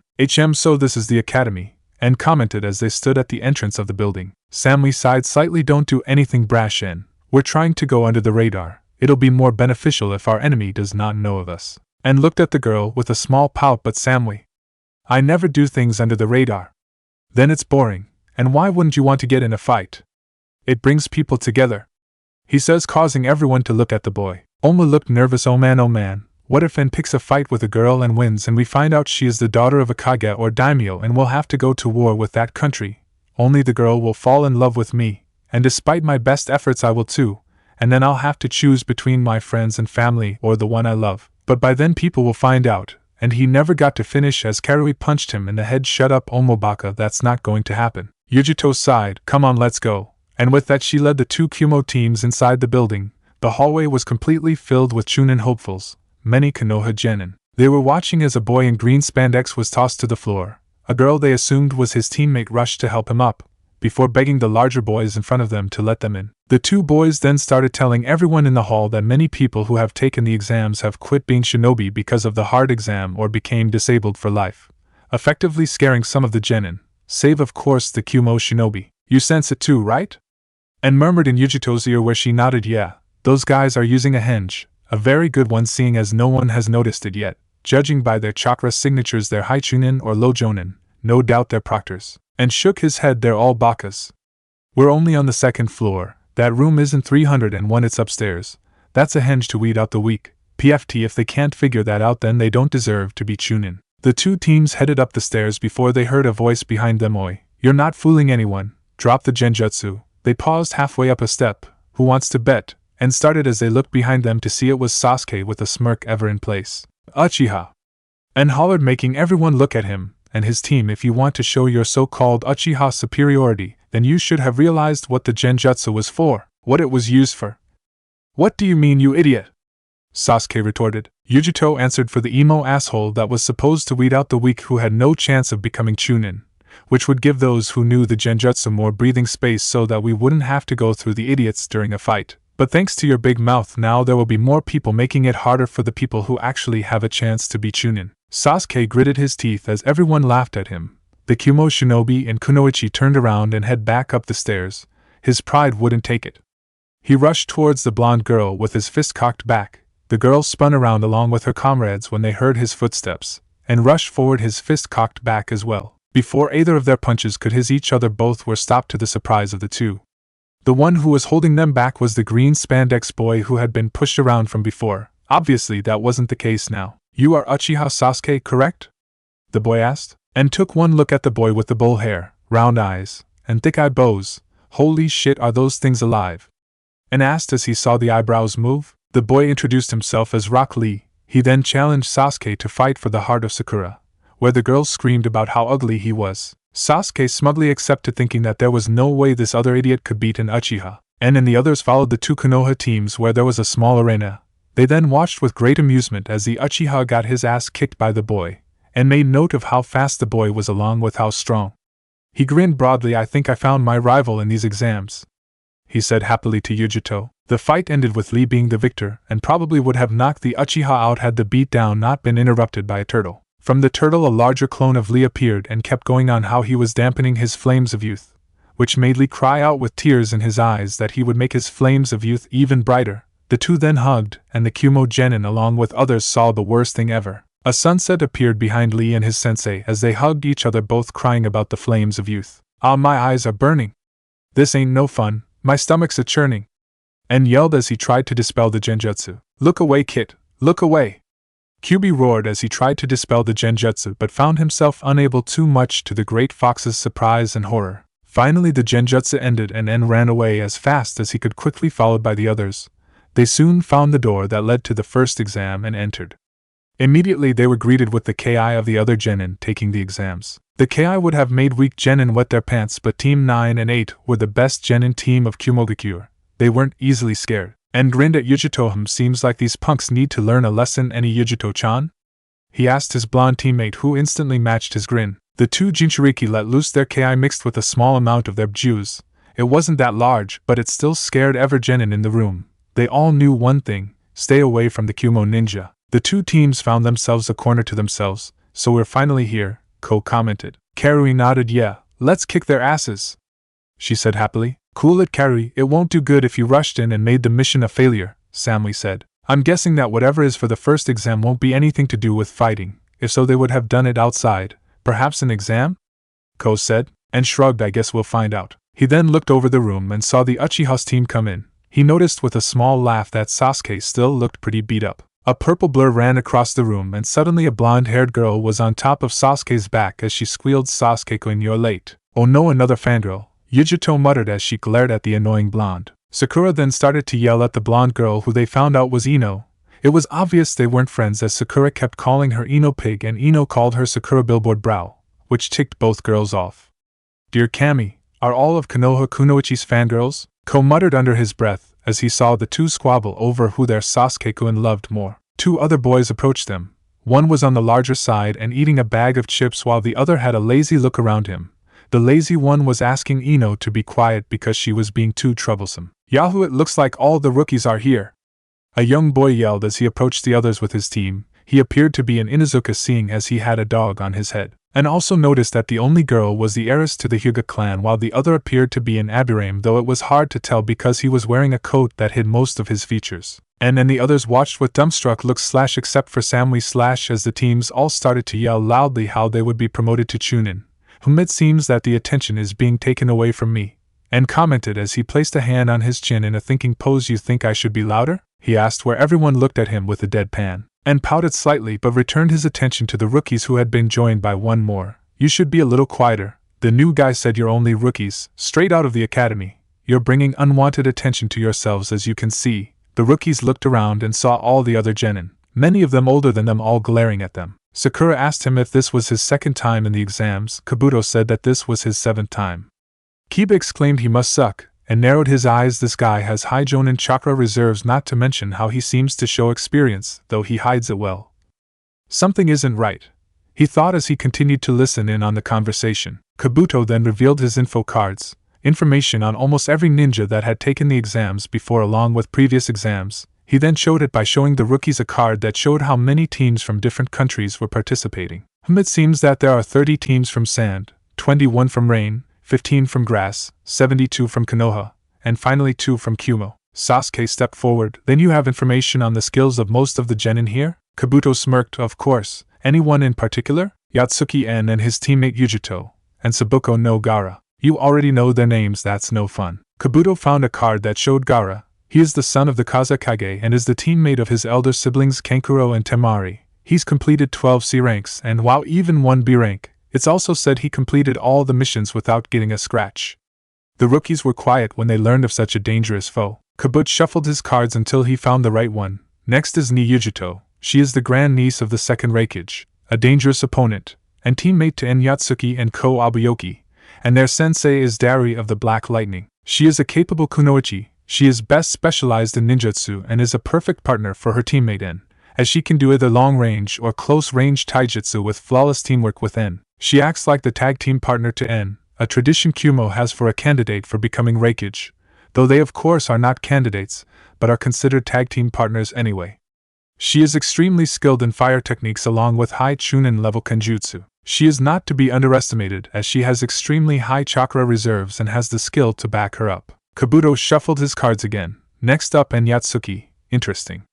It says here that he is the youngest son of the 3rd Raikage and the youngest brother of A, who is the fastest man alive, and B. Together those two are the AB combo, as A has a chance of becoming the 4th Raikage. En's teammates are Niyujito and Abuyoki Ko, and their sensei is Dari of the Black Lightning, a student of the 3rd Raikage and was entrusted with the secrets of the Black Lightning. It says that they have completed a total of 21 D ranks, 12 C ranks, and while 1 A rank? That's impossible, a genin team can't do A rank missions. Ino retorted. Kabuto shook his head. Well, it says here that Team 9 was given a mission that had been given to them from Konoha to protect a bridge builder from the master criminal Gato. The team fought against one of the 7 swordsmen of the Mist, Tsubusa Momochi, known as the Demon of the Mist, and his apprentice. It appears that it was En himself who convinced Tsubusa and his student to switch sides and join Kumo, and along with his sensei and Tsubusa then killed over 100 guards along with Gato himself. He used no jutsu. Everyone's eyes widened as they realized how skilled the Kumo ninja must be to help kill 100 men. Shortly afterwards, En and his team completed their mission when the bridge was fully built. They were hailed as the nation's heroes, especially En, as it was he who gave the country hope again. Everyone looked rather impressed save one brooding Amo. Sasuke gritted his teeth. That idiot. I should be the one who has the power to kill 100 men with no jutsu. To be hailed a savior and superior. I need to find out where his power comes from. I need it to kill him. Kabuto continued on. Since he has not been in the Chunin exams before, I do not have much detail on him, though I do have his basic stats. Wow. Kabuto said as he looked at the card. Are you going to tell us? Kiba asked angrily. Sorry. Well, it says here that En's main strength is his speed and strength. As the son of the 3rd Raikage and the brother of a Yatsuki, whom are considered the fastest and strongest men alive, he is incredibly fast. Much faster than most low jonin, in fact. He is without a doubt the fastest ninja here. As for strength, he is no doubt stronger in physical strength than most, and if you combine his speed with his strength, he is indeed a formidable opponent, Kabuto said with a small bit of respect for the boy. It seems that Kumo is bringing their best teams to compete. How troublesome, Shikamura said. What of his stats in ninjutsu, genjutsu, kenjutsu? What are they? Sasuke demanded. Kabuto smirked before pushing his glasses up his nose as he looked at the card. Let's see. He has already been tested for what type of elemental chakra he possesses. Only Chunin who wish to be jonin do this. It appears that like his father and brothers, En's elemental chakra is lighting. But unlike his brothers and father, he is a little special. Choji stopped eating his chips. The word special in the shinobi world meant something important. What do you mean by special? He asked. And has a bloodline limit, one that has never been seen before. His lightning chakra is the color red and is apparently much stronger and faster than normal lightning chakra. He may be able to surpass his family someday. Though I don't know what type of jutsu he can use, it says that he has a wide collection of lightning-based jutsu, from E-rank level jutsu to even A-rank jutsu. Says that he even knows an S-rank jutsu though he has yet to master it fully. For genjutsu, he is a complete failure in that field. Sasuke smirked, since despite having a bloodline he was a failure in genjutsu, something the Uchiha specialized in. His smirk was wiped off his face when Kabuto continued, however, that is only because N has Kage-level chakra reserves and despite having surprisingly good control of his chakra he cannot do complex genjutsu but has shown great skill in dispelling them. Kage-level chakra. What kind of monster is he? Sakura whimpered. Man, ability to help kill 100 men with no jutsu, faster and stronger than most jonin, Kage-level chakra, a bloodline limit that gives his already advanced lightning, one in S rank, an edge. There's no way this kid is ordinary, even if he is the son of a Kage. Man, this is so troublesome, Shikamaru thought. Now as for Kenjutsu, while once again, it says that N along with his brother Kray Dash. A cough was heard behind the rookies who spun around and saw with alarm that N himself along with Yujito were leaning against the wall looking at the rookies with grins. Seems these guys are pretty interested in us, Yujito-chan? N said cheerfully. Seems that way N-kun, Yujito said with equal cheerfulness. N turned his attention to Kabuto. He took off his red shades to give the guy a guarded look. I'm surprised you have info on us, seeing as we've never been to the Chunin exams before. Kabuto smirked though a small bead of sweat found itself on his forehead. Well, best be prepared, I'd best be going. He turned to leave but N appeared right in front of him, and wagged a finger. Ahaha, I'll take these. He quickly grabbed Yujito and his info cards and held them as red lightning began to form around his fingers. The cards began to crumple to dust. Thank you, and gave a mock bow before started to head back to his comrades. He stopped when he heard Sasuke retort. I'm scared that if we know your skills you'll lose against us, like the weakling you are? You along with your teammates are nothing but pests compared to me. Sasuke suddenly found himself pinned to the wall with a sword at his throat. Everyone jerked away from them in shock of N's speed. Let me make this clear, Uchiha, and said calmly, I don't care if you insult me, if you call me weak, a loser, but a small trickle of blood formed where N's sword was. But never insult my friends, or it'll just be the last thing you do. He removed his sword from his throat and began to walk away again. Geez, Shikamaru muttered, good job pissing him off, Sasuke, who only huffed while Sakura frantically dabbed at Sasuke's cut with a cloth hoping to help him with his horrible wound. We should stay away from those guys. Sasuke pushed Sakura off him. No matter how good he is nothing compared to an Uchiha. Kiba laughed, says the guy who just got his ass kicked. Before he could reply, a poof of smoke appeared in the room. A group of men and women appeared dressed in gray, while the man in front of them was dressed in black. Everyone shut up. The man in black barked out. The first part of the Chunin exams have begun. A smirk appeared on the man's scarred face. My name is Ibiki Marino, and I will be the lead proctor of your first exam. Everyone took their seats and the first test was revealed. It was a written test. Ah man, I hated these in the academy, why do I have to do them now? And thought with annoyance. A snort was heard in the back of our favorite blonde's head. You always pass those tests, though to be fair it was probably because of me. You're not exactly the critical thinker, and scowled at the fox's words. Shut up. Ibiki then said that if anyone was caught cheating would have points taken off. The 10th and last question would be told separately from the other questions. The proctors gave out the tests, and took a glance at the questions and saw with alarm that these were Jonin level questions. This isn't right. No genin can answer these questions, we have to cheat. Well, congrats kid, you managed to figure that out without my help, Kyuubi said with a laugh. Enzai twitched. Shut up 9-0. You keep insulting me and I'll kick your ass just as a demo. Stop that stupid rap. You and B aren't even good. I'll have you know that our rhymes are amazing. Anyway, we're getting off topic. Can we open up the connection? And asked the Great Fox. Kyuubi responded by sending out both his and N's chakra and consciousnesses. Immediately 2 other voices joined the two. N-kun. A voice purred out. We were just talking about you, Nibi. We were not.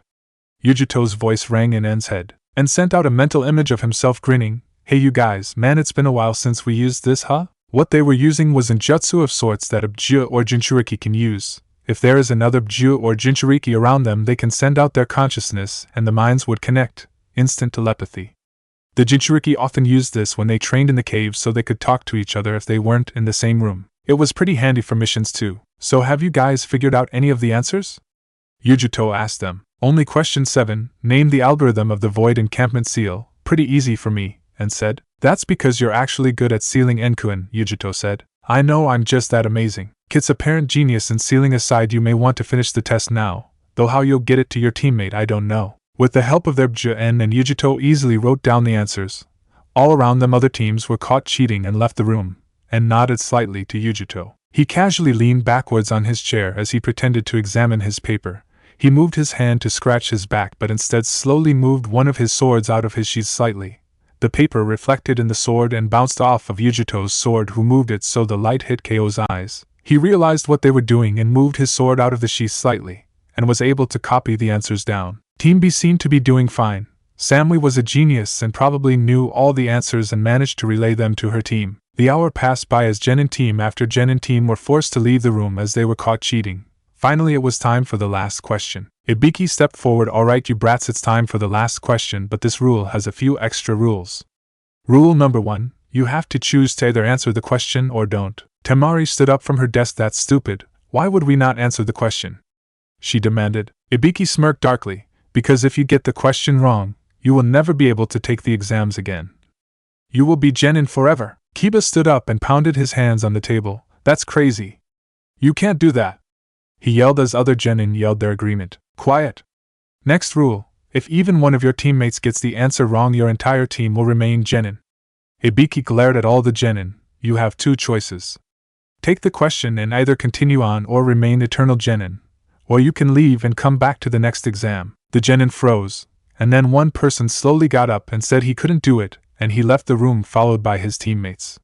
The floodgates opened, more teams left at the prospect of being genin forever. Ibiki noticed with a smirk at the genin's broken resolve. His eyes hardened when he saw the blonde boy from Kumo leaning back in his chair writing in some sort of small notebook and muttering under his breath. From what he could hear, he was writing rhymes or something of the sort. Oh, blonde kid! Ibiki roared at the blonde, who merely looked up. Aren't you afraid? Terrified? Scared that if you mess this up you will be stuck as a genin forever? And shrugged. Nope, not really, he said idly as he continued to write in his book. Why not? You won't be able to join your comrades as a Chunin or Jonin. You won't be able to take missions above C rank. And shrugged again. I don't care about the risks. What kind of shinobi would I be if I shied away from every challenge that was brought to me? My dad taught me to take my problems head on, not to be afraid of them. A genin forever? Being a genin doesn't mean I'll get weaker, it's just a rank. Nothing more, nothing less. And if I really cared about that, I could always get the promotion other ways.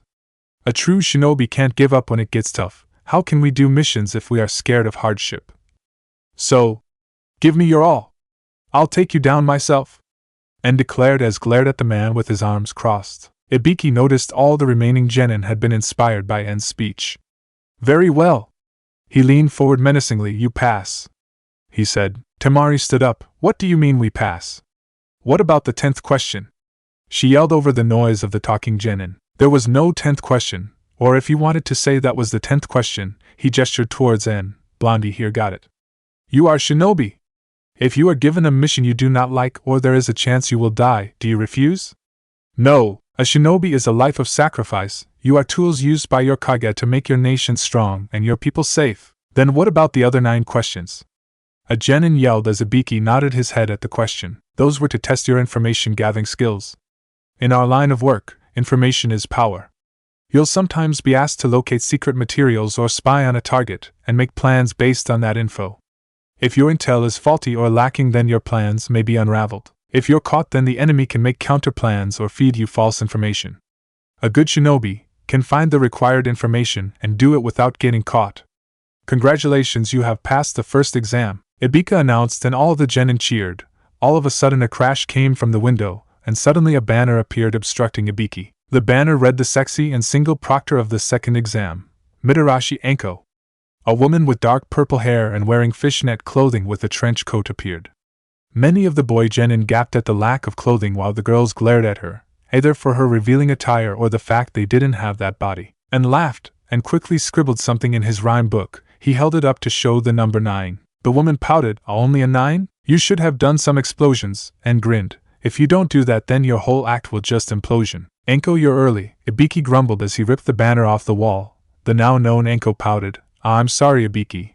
I didn't mean to mess up your little gig, she said with a sweet smile as fake as a $7 bill. Enko then took notice of the number of teams. She remarked on how he must be losing his touch. Don't worry though, she said with a bloodthirsty grin. I'll make sure only half of them get through my exam, she announced with that grin scaring many of the genin. Alright brats. Follow me to the next exam.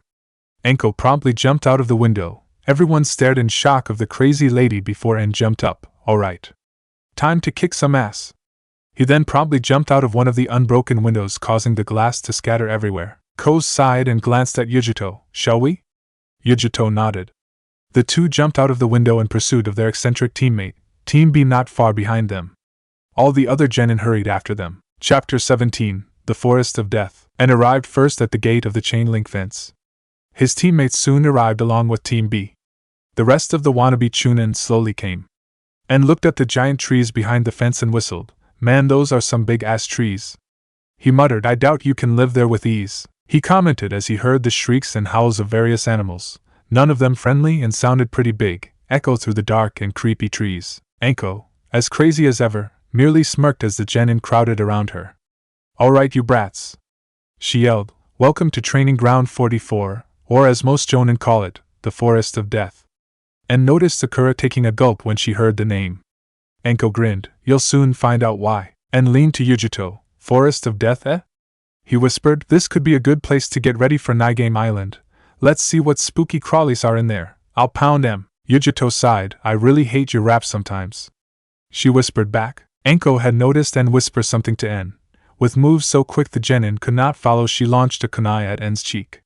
She saw in shock that En hadn't even looked in her direction, but with speeds as fast as her he caught the kunai before it his face. Twirling the kunai he turned to the proctor. I think this is your kunai, proctor. Don't try it again or I'll send you to a doctor, he said seriously before launching the kunai back at Enko, who caught it. Enko smirked. I think I like you, kid. And smirked back. Now before you kiddies go off in the forest you will have to sign these. She took out a bunch of papers from her trench coat. At the genin's confused look she continued, these are consent forms. Before you can take the exam you will have to sign these. It makes Konoha not responsible when you all start dying. Many of the genin gulped, and simply strode over to the proctor, and simply signed his name as did his teammates. The rest of the genin followed the Kumo shinobi's example and signed their names as well. When Enko got every form back she continued, now I need to explain the exam, so listen up. She pulled out 2 scrolls from her trench coat. One was white with the kanji for heaven on it, and the other was black with the kanji for earth on it. These are your tickets to the final exam. Each team will get one of these scrolls, earth or heaven, it doesn't matter. For the next 5 days you will live in this forest. In order to advance to the next round you will have to fight another team and get the scroll you do not have. In the middle of the forest is a large tower. You can't miss it, go there when you have both scrolls. If you have both your scrolls before the time limit ends you're in the next part of the exam. If not, too bad. Enko smirked again, this ain't a joyride brats, I guarantee you that half of you will make it, reason is cause most of you will be dead. Hey, life's a bitch, right? And not only will you have to fight other teams, you gotta survive in this forest with all its warm, fuzzy, bloodthirsty monsters that have a real liking to human flesh. And notice the Akimichi turned green at the thought. Enko continued on. Each of you will now be given a scroll. You will enter this booth so no one knows what team has which scroll. There are also rules, she said, which made En groan. Rule number 1, don't open the scrolls. Rule number 2, if any of your teammate dies or is crippled and cannot continue, you're out. And for the last rule, you can't decide halfway through the exam you want to quit. You're in it until you die or the time ends. Now go get your scroll from the booth. The genin teams went to the booth and waited as each team was given a scroll. When Team 9 went, they were given an earth scroll, and sealed the scroll into one of his seals placed on his arm. They chose a gate. An alarm went off and all the gates opened at once. The genin teams rushed in towards the Forest of Death. And Yujito, can you sense any teams? Ko asked his teammates, who were the only sensors. Yujito closed her eyes as they tree-hopped farther and farther into the dark forest. It's hard to figure out their exact location. There's so much life here, but they're about a mile to the east, Yujito informed them, and grinned. Well, what are we waiting for? Those genin aren't going to sit around and wait for us to beat to the floor. The 3 genin of Kumogakure switched courses and headed towards the genin team. After several minutes of tree hopping as fast as they could, the trio stopped on a branch in the highest part of the tree and looked down at the genin team in the clearing. Judging by how they were crowded around each other and looked to be discussing something, the Kumo shinobi assumed they were thinking up a plan. I see them down there. Let's go get them. Hey, they don't even sense us, we got 'em. Like a mouse in a snare. And whispered in normal rhymes, that doesn't even make sense. Yujito whispered back, doesn't have to, as long I still have my groove. Yujito looked like she wanted to strangle the boy but calmed down seeing as they were directly above the enemy. I'll deal with you later, let's deal with them now. We need a distraction, and grinned at his fellow Jinchuuriki. Allow me, trust me, this'll be a breeze. He cracked his knuckles before red lightning started to appear near his fists. He jumped up high in the air. He immediately channeled an immense level of chakra mixed in with his deadly crimson lighting into his fists. He fell like a stone and plummeted towards the still unsuspecting genin. With the other genin, I'm telling you, Yushuki, we need to head to the middle of the forest, not the edge. A tall teenager around the age 18 was arguing with his teammate who was the same age as him. Both were tan with dark brown hair, but Yushuki had green eyes while the one arguing had blue eyes. The one female of the team sighed, Yushuki, Roromaru is right. Shut up, Kurin.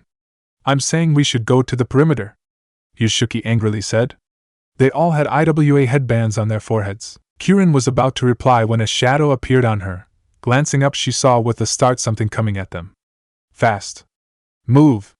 She yelled as she moved away from the oncoming shadow, her teammates following. As they reached the edge of the clearing, a rather large one around 50 meters wide. As they reached the edge, they heard a boy's voice yell, Thunderflop.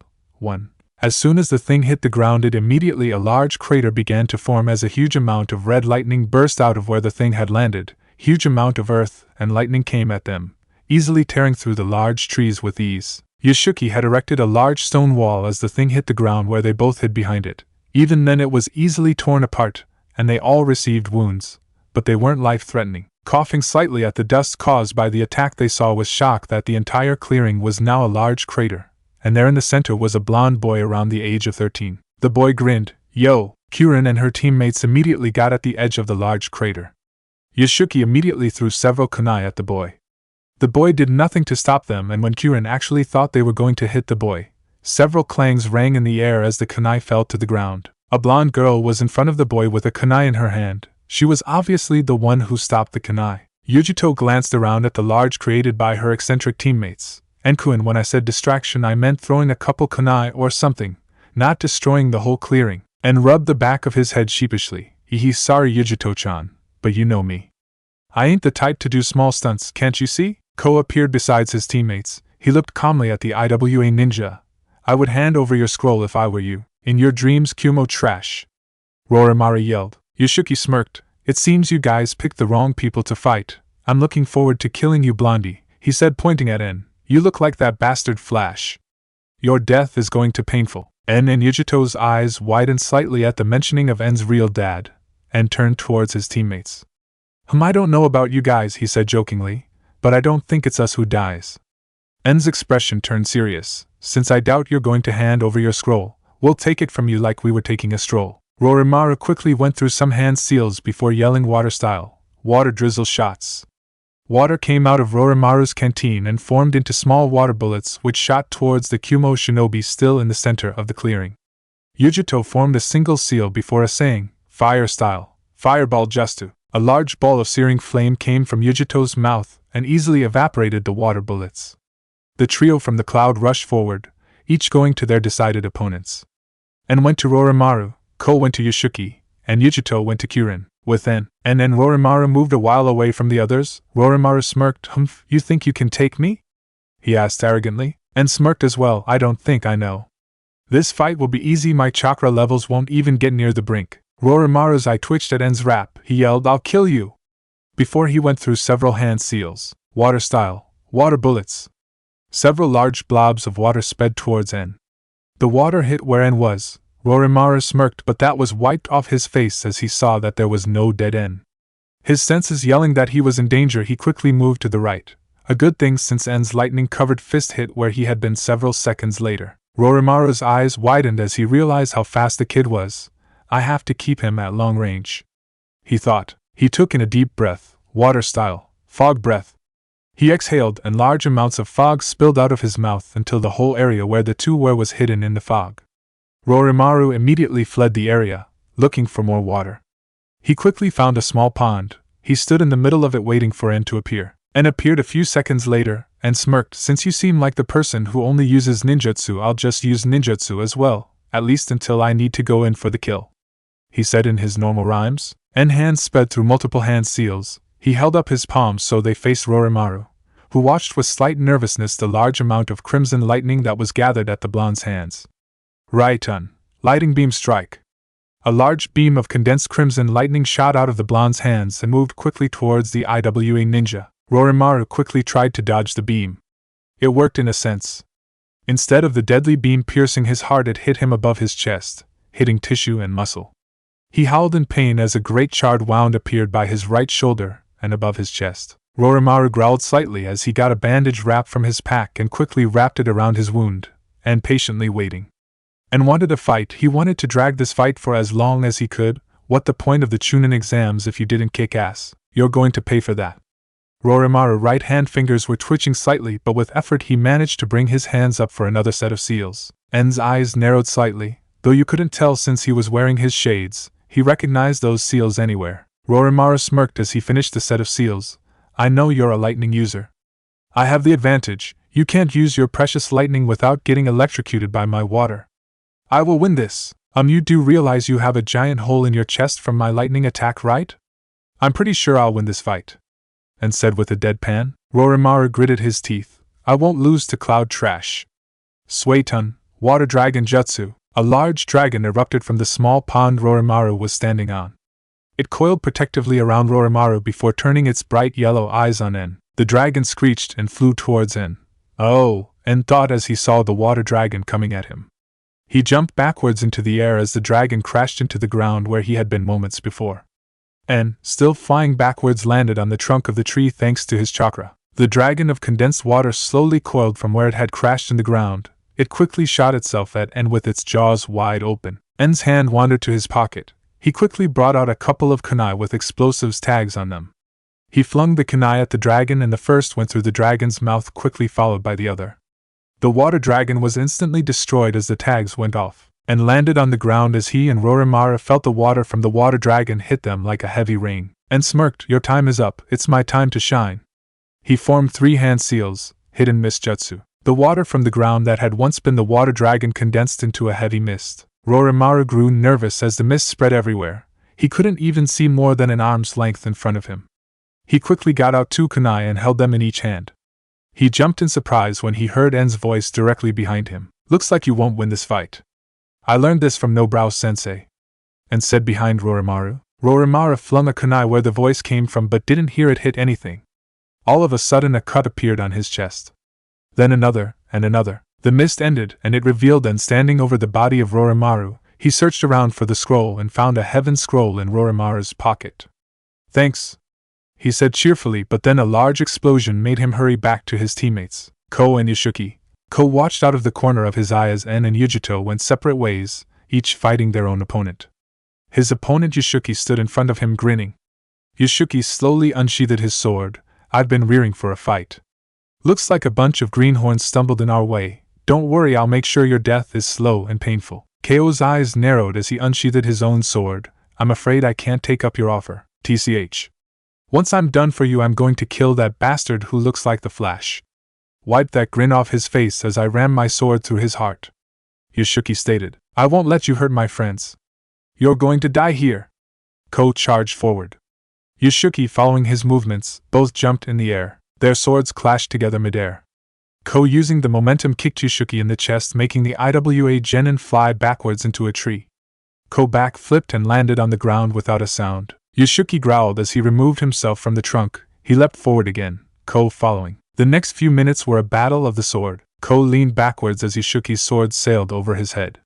He used his foot to sweep at Yashuki's legs, making the boy fall flat on his back. Ko swung his sword at Yashuki's neck, only for Yashuki to block it with his sword in the nick of time. Yashuki quickly rolled to his right as Ko's foot hit the spot his head had been moments before. Yashuki quickly got back on his feet. He blocked another jab for his ribcage. He thrust at Ko's neck, but the boy merely moved to the side. Ko instantly saw the opening. He swung his sword upwards. It connected with Yoshiki's sword. The sword was ripped out of the genin's grip and sailed overhead before sinking into the ground. Yoshiki quickly grabbed something in his belt and threw it on the ground. Immediately smoke appeared around the two. Smoke bomb, Ko thought dryly. Yoshiki had fled from the Kumo genin and was now on a branch overhead. Yoshiki formed hand seals, water style, water bullet jutsu. He spat out a large blob of water. It sailed at Ko with the speed few genin would be able to follow. Ko wasn't an ordinary genin though. Yoshiki smirked as he saw the jutsu hit Ko. It went away when he saw the remains, not of flesh, but of wood. Substitution, Yoshiki thought. Water style. Slicing streams. Ko's voice spoke somewhere in the trees. Water from Yoshiki's jutsu and from the water in the environment started to rise into a glob of floating water. It started to spin and miniature water bullets shot out of the water at incredibly fast paces. Yoshiki quickly jumped off the branch and fell towards the ground. Ko's jutsu hit the branch Yoshiki had been perched on. It completely ripped through the branch as though it was wet paper. As he thought this, the world suddenly turned dark. It wasn't like nighttime. It was suffocating. The type that made man fear the dark. Yoshiki turned around as he tried to see through the darkness. He stumbled back when he saw a great beast run at him. He yelled as the beast rammed into him, taking his breath away as he flew across the darkness. He suddenly slammed into something. Wicked claws with spiny arms locked around his chest, digging into him. Genjutsu, Yoshiki thought weakly as the nightmare got worse and worse. He saw demons and monsters that dwelled in the 7 levels of hell. He saw atrocities and countless other horrors. In the real world, Ko was forming a single hand seal whilst Yoshiki was merely staring out into the space.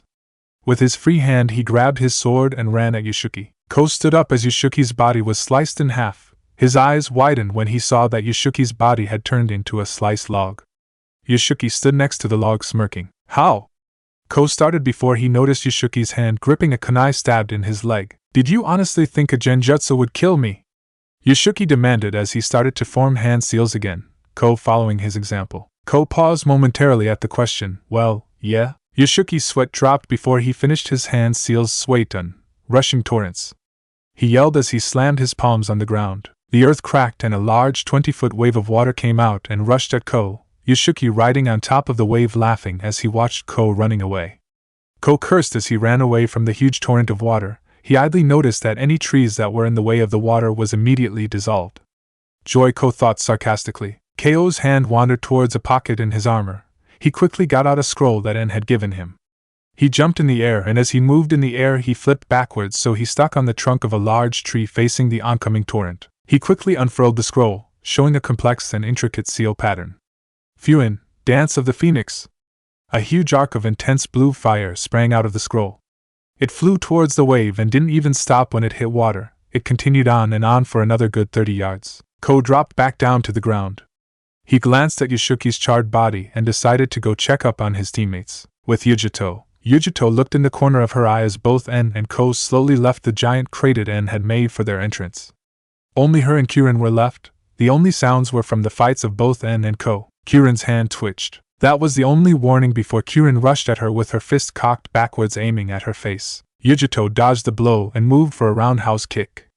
Kyurin blocked the kick with her arms in an X position, though she skated back from the force. Yujito, not wanting to waste any time, rushed at the girl intent on taking her out. Kyurin found herself trying to dodge Yujito's attacks.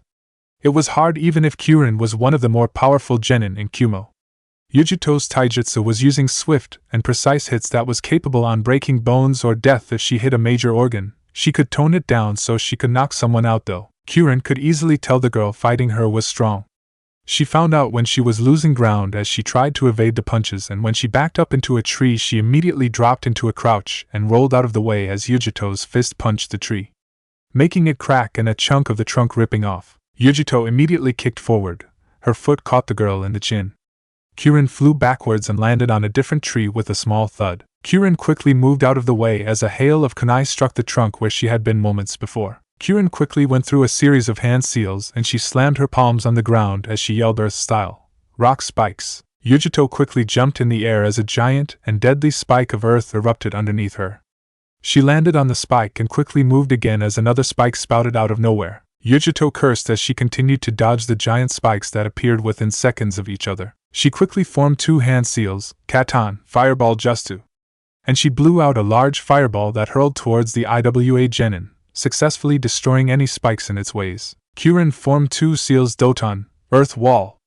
A wall of hardened earth appeared in front of her, shielding her from the fire. Once the jutsu ended, Kyurin emerged from her shelter. She glanced at the wall, and was shocked to see the gaping crater that was steaming, and no way.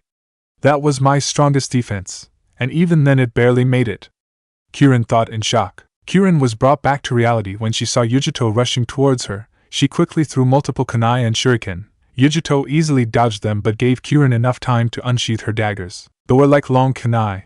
They were smaller than Yujito or end swords but were still deadly if in the right hands. Kyurin rushed towards Yujito and slashed her right dagger at Yujito. Since Yujito wasn't using her sword, Kyurin thought she could easily kill her.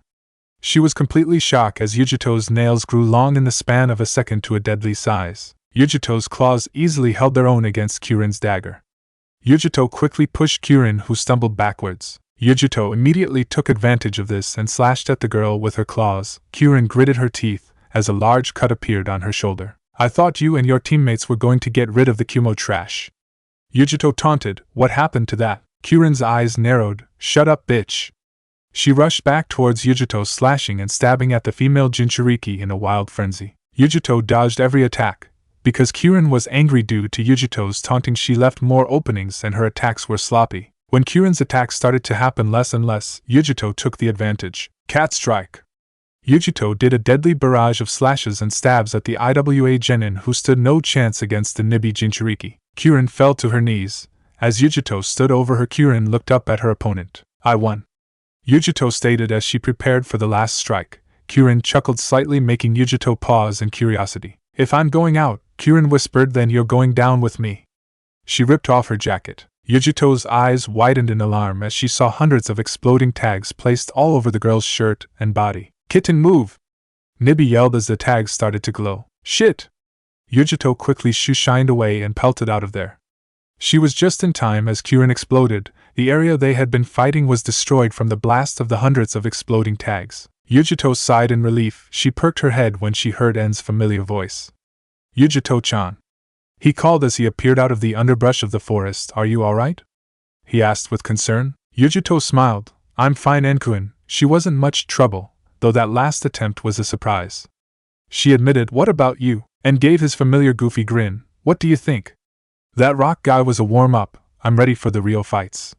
I want to show people in the tournament my might, he said as he puffed out his chest and flexed his arms. Yujito shook her head in amusement. What am I going to do with you? En's grin quickly turned into a playful pout. Yujito-chan. He whined. Why are you so mean? Your hatred of rap is enough to make me turn green, he said as he placed a hand over his heart as though he was deeply offended. Yujito grabbed the boy's ear and pulled him with her. She ignored his whines of pain. Come on, we need to go and find Ko.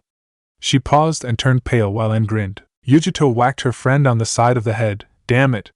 Your dumb rap is rubbing off on me, she complained while En laughed. The two heard rustling in the bushes and both reached for their weapons. A second later, Ko's head popped out of the bushes. I'm afraid to ask, but did Yujito rap? He asked. Shut up, Ko! Yujito yelled at the boy. En grinned. Yes, she did. Why, I think a party is in order. But we should probably get to the tower. We are near the border. En informed. Yujito noticed a familiar scroll in Ko's hand. So you used that seal, she said. Ko nodded. Hi. He turned towards En. I owe you En for that seal. He turned towards Yujito with a small smile on his face. And to you, Yujito, for supplying the firepower. No problem, we're teammates. En waved away the thanks, though he was smiling. So to the tower? Yujito questioned. To the tower! En yelled as he pointed in a certain way before glancing around at the forest surrounding him, and then at his teammates. Do any of you guys know where the tower is? Baka. Ko muttered to En's annoyance. Guessing the Jonin chakra levels the tower is that way, Nibi said as she told Yujito which way to go. Thanks, Nibi. You're welcome, kitten. This means that you have some time with Enkun, you know, Alun. Nibi purred out as she sent images of Yujito, and En doing something children should never know of. Nibi, we should probably go. Did any of you get a scroll? Yujito asked, pretending nothing was wrong. In the tower. What do you guys think it means? En asked as the trio looked at the message written on the wall. Ko glanced at the message talking about heaven and earth. I think we need to open the scrolls. En and Yujito shared a glance before both nodded. Okay, let's open them. Yujito and En got the scrolls, and on the count of 3 they opened them. A poof of smoke erupted from the scrolls, and everyone unsheathed their weapons ready for an attack. They relaxed when they saw Darui standing above the scrolls. Darui-sensei! En exclaimed. Darui nodded his head in greeting to his team. Yo? He smiled. Looks like you guys passed the test. You're the second team to make it. Second? Ah man, who beat us? En complained. It was the Suna team, the one you ran into. Or for En fought. Darui said with a small glare at En when he referenced him. En scowled and crossed his arms. Hey, come on. The makeup guy was bullying a little kid. I don't see how stepping in was wrong. Couldn't you have just told him to stop instead of throwing him into a fence? Ko asked with a deadpan. Shut up, Ko! En yelled at the boy with a raised fist. Stop acting so high and treating me low. Ko and the others' sweat dropped from the rhymes. Anyway, Darui spoke again, turning everyone's attention back to him. You are the second team to make it in. That means you have 2 days to do whatever you want. Team B should come in soon. According to the proctors, they've already gotten both scrolls and will probably arrive at the tower in the morning. Night is beginning to set in. Everyone nodded. They all headed into the tower, where they each got their own rooms. Yujito heard a knock on her door. Come in, she said as said person appeared leaning against the post. You've noticed it too? En questioned with a rare serious tone to his voice. Yujito nodded, and grabbed a paintbrush and quickly drew a privacy seal and activated it. Best that no one can hear us, he explained. Yujito nodded, smart, and plopped himself on Yujito's bed. Which Ju do you think it is? He asked. En and Yujito had noticed a presence the minute they had entered the village. They knew that one of the Suna ninja was a Jinchuuriki but didn't have enough time to find out who. They had a pretty good guess though, but they didn't know which Ju. They're from Suna, right? Yujito asked, to which En nodded. Well, we can take of the Nibi, Hachibi, and Kyuubi, so we're down to 6 more. It could be Shikaku, the Achibi.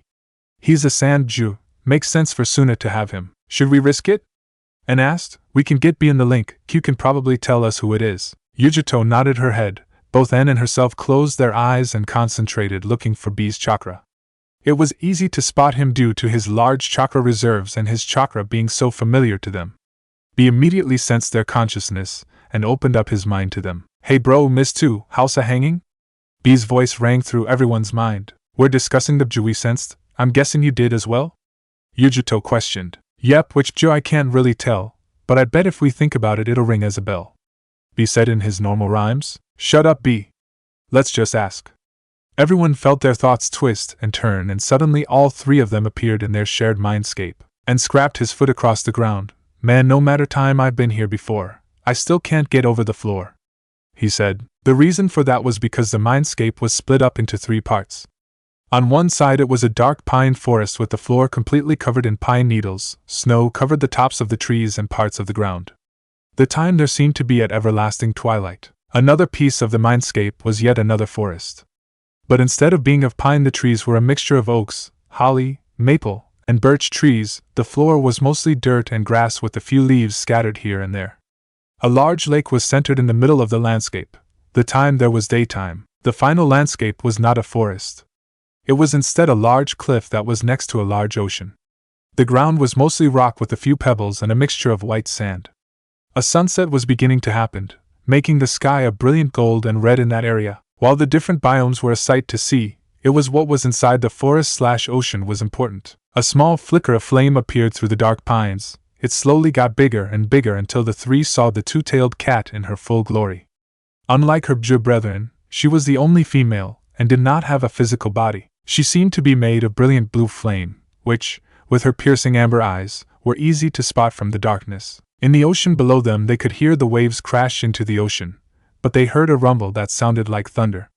A single horn seemed to pierce the sky and an ox's head appeared from the deep ocean. Even though the Jinchuuriki were on a large cliff, the Hachibi was still much taller than them. He had to bend down to be eye to eye with them, his 8-tail wriggling underneath him. And finally, in the final forest, a gigantic fox appeared.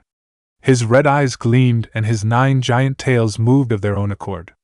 Kyuubi had to lay his head down for the Jinchuuriki to be able to look him in the eye, though they did have to look up. Now normally if anyone had been in the presence of the 2 strongest Ju along with the 2 tails, they would probably be immobilized due to the pure power that came from their very being. But seeing as En, Yujito, and B had been with them for years, they were used to it, and they were just that badass. It had taken a few years for the Jinchuuriki trio to be able to change the mindscape, with N's being a sewer, B's being a dingy cave, and Yujito's being a cramped cage.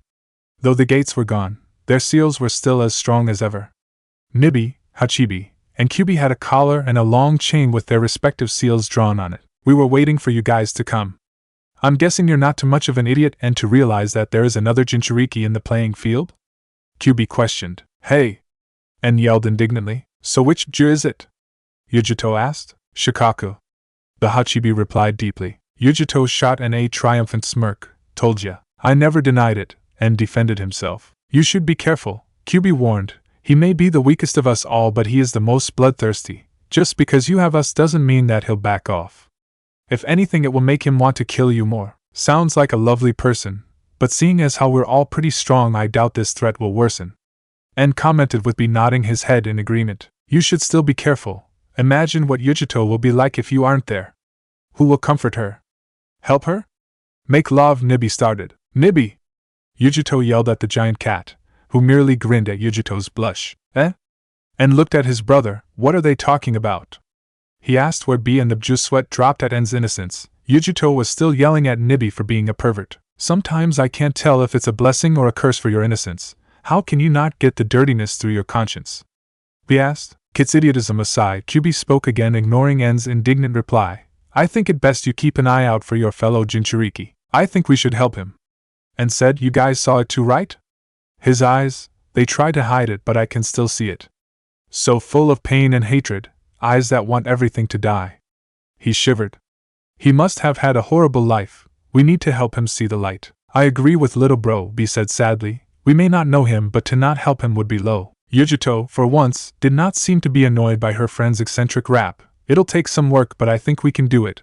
When has the impossible ever stopped us? Never. N and B both replied with a smirk. The tension left the mindscape as that part of the conversation was over. Now it was time to plan for the next step of the Chunin exams.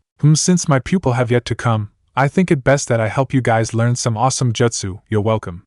B said with his normal grin. Yujito smiled. These genin better watch out. They have us to worry about. Dead silence rang in the cave. Yujito paled. Hachibi and Kyuubi's eyes widened and they both groaned. N and B's faces were blank. Then all of a sudden Yujito found herself being hugged by N and B with all their strength, making the girl turn blue. Big brother, it's finally happened! N yelled in happiness, tears of joy streaming down his face. This happened a couple days ago. It's all set in stone now. B also had tears of joy running down his face. I never thought this day would come where another rapper would join us. But it has. I never thought it'd be you, but it is. Yujito did the only sensible thing she could do. She sucker punched the two rappers in the face. Ow! The two Jinchuuriki moaned as they rubbed their jaws. They paled when they saw the pissed-off Yujito glaring at them with blazing eyes. And turned towards his brother. Should we run? He asked. Run. B agreed. The two quickly got off the ground and pelted out of there, Yujito hot on their trails. Sadly for N and B, Yujito soon caught up with them. Soon the mindscape was full of N and B's girly screams as Yujito got some deserved justice. Nibi glanced at her brothers. Don't we have the funniest Jinchuuriki? She asked cheerfully. Hachibi groaned. Why couldn't I have stayed sealed in that stupid amber pot? He complained. Kyuubi gave a toothy grin. You think we should tell N and B that we can get them out of the mindscape while keeping Yujito here for a little bit so they can hide? The three Bju pondered on that, N and B's yells still ringing in their ears. No. Hachibi stated. No way. Nibi said. Kyuubi grinned. I agree.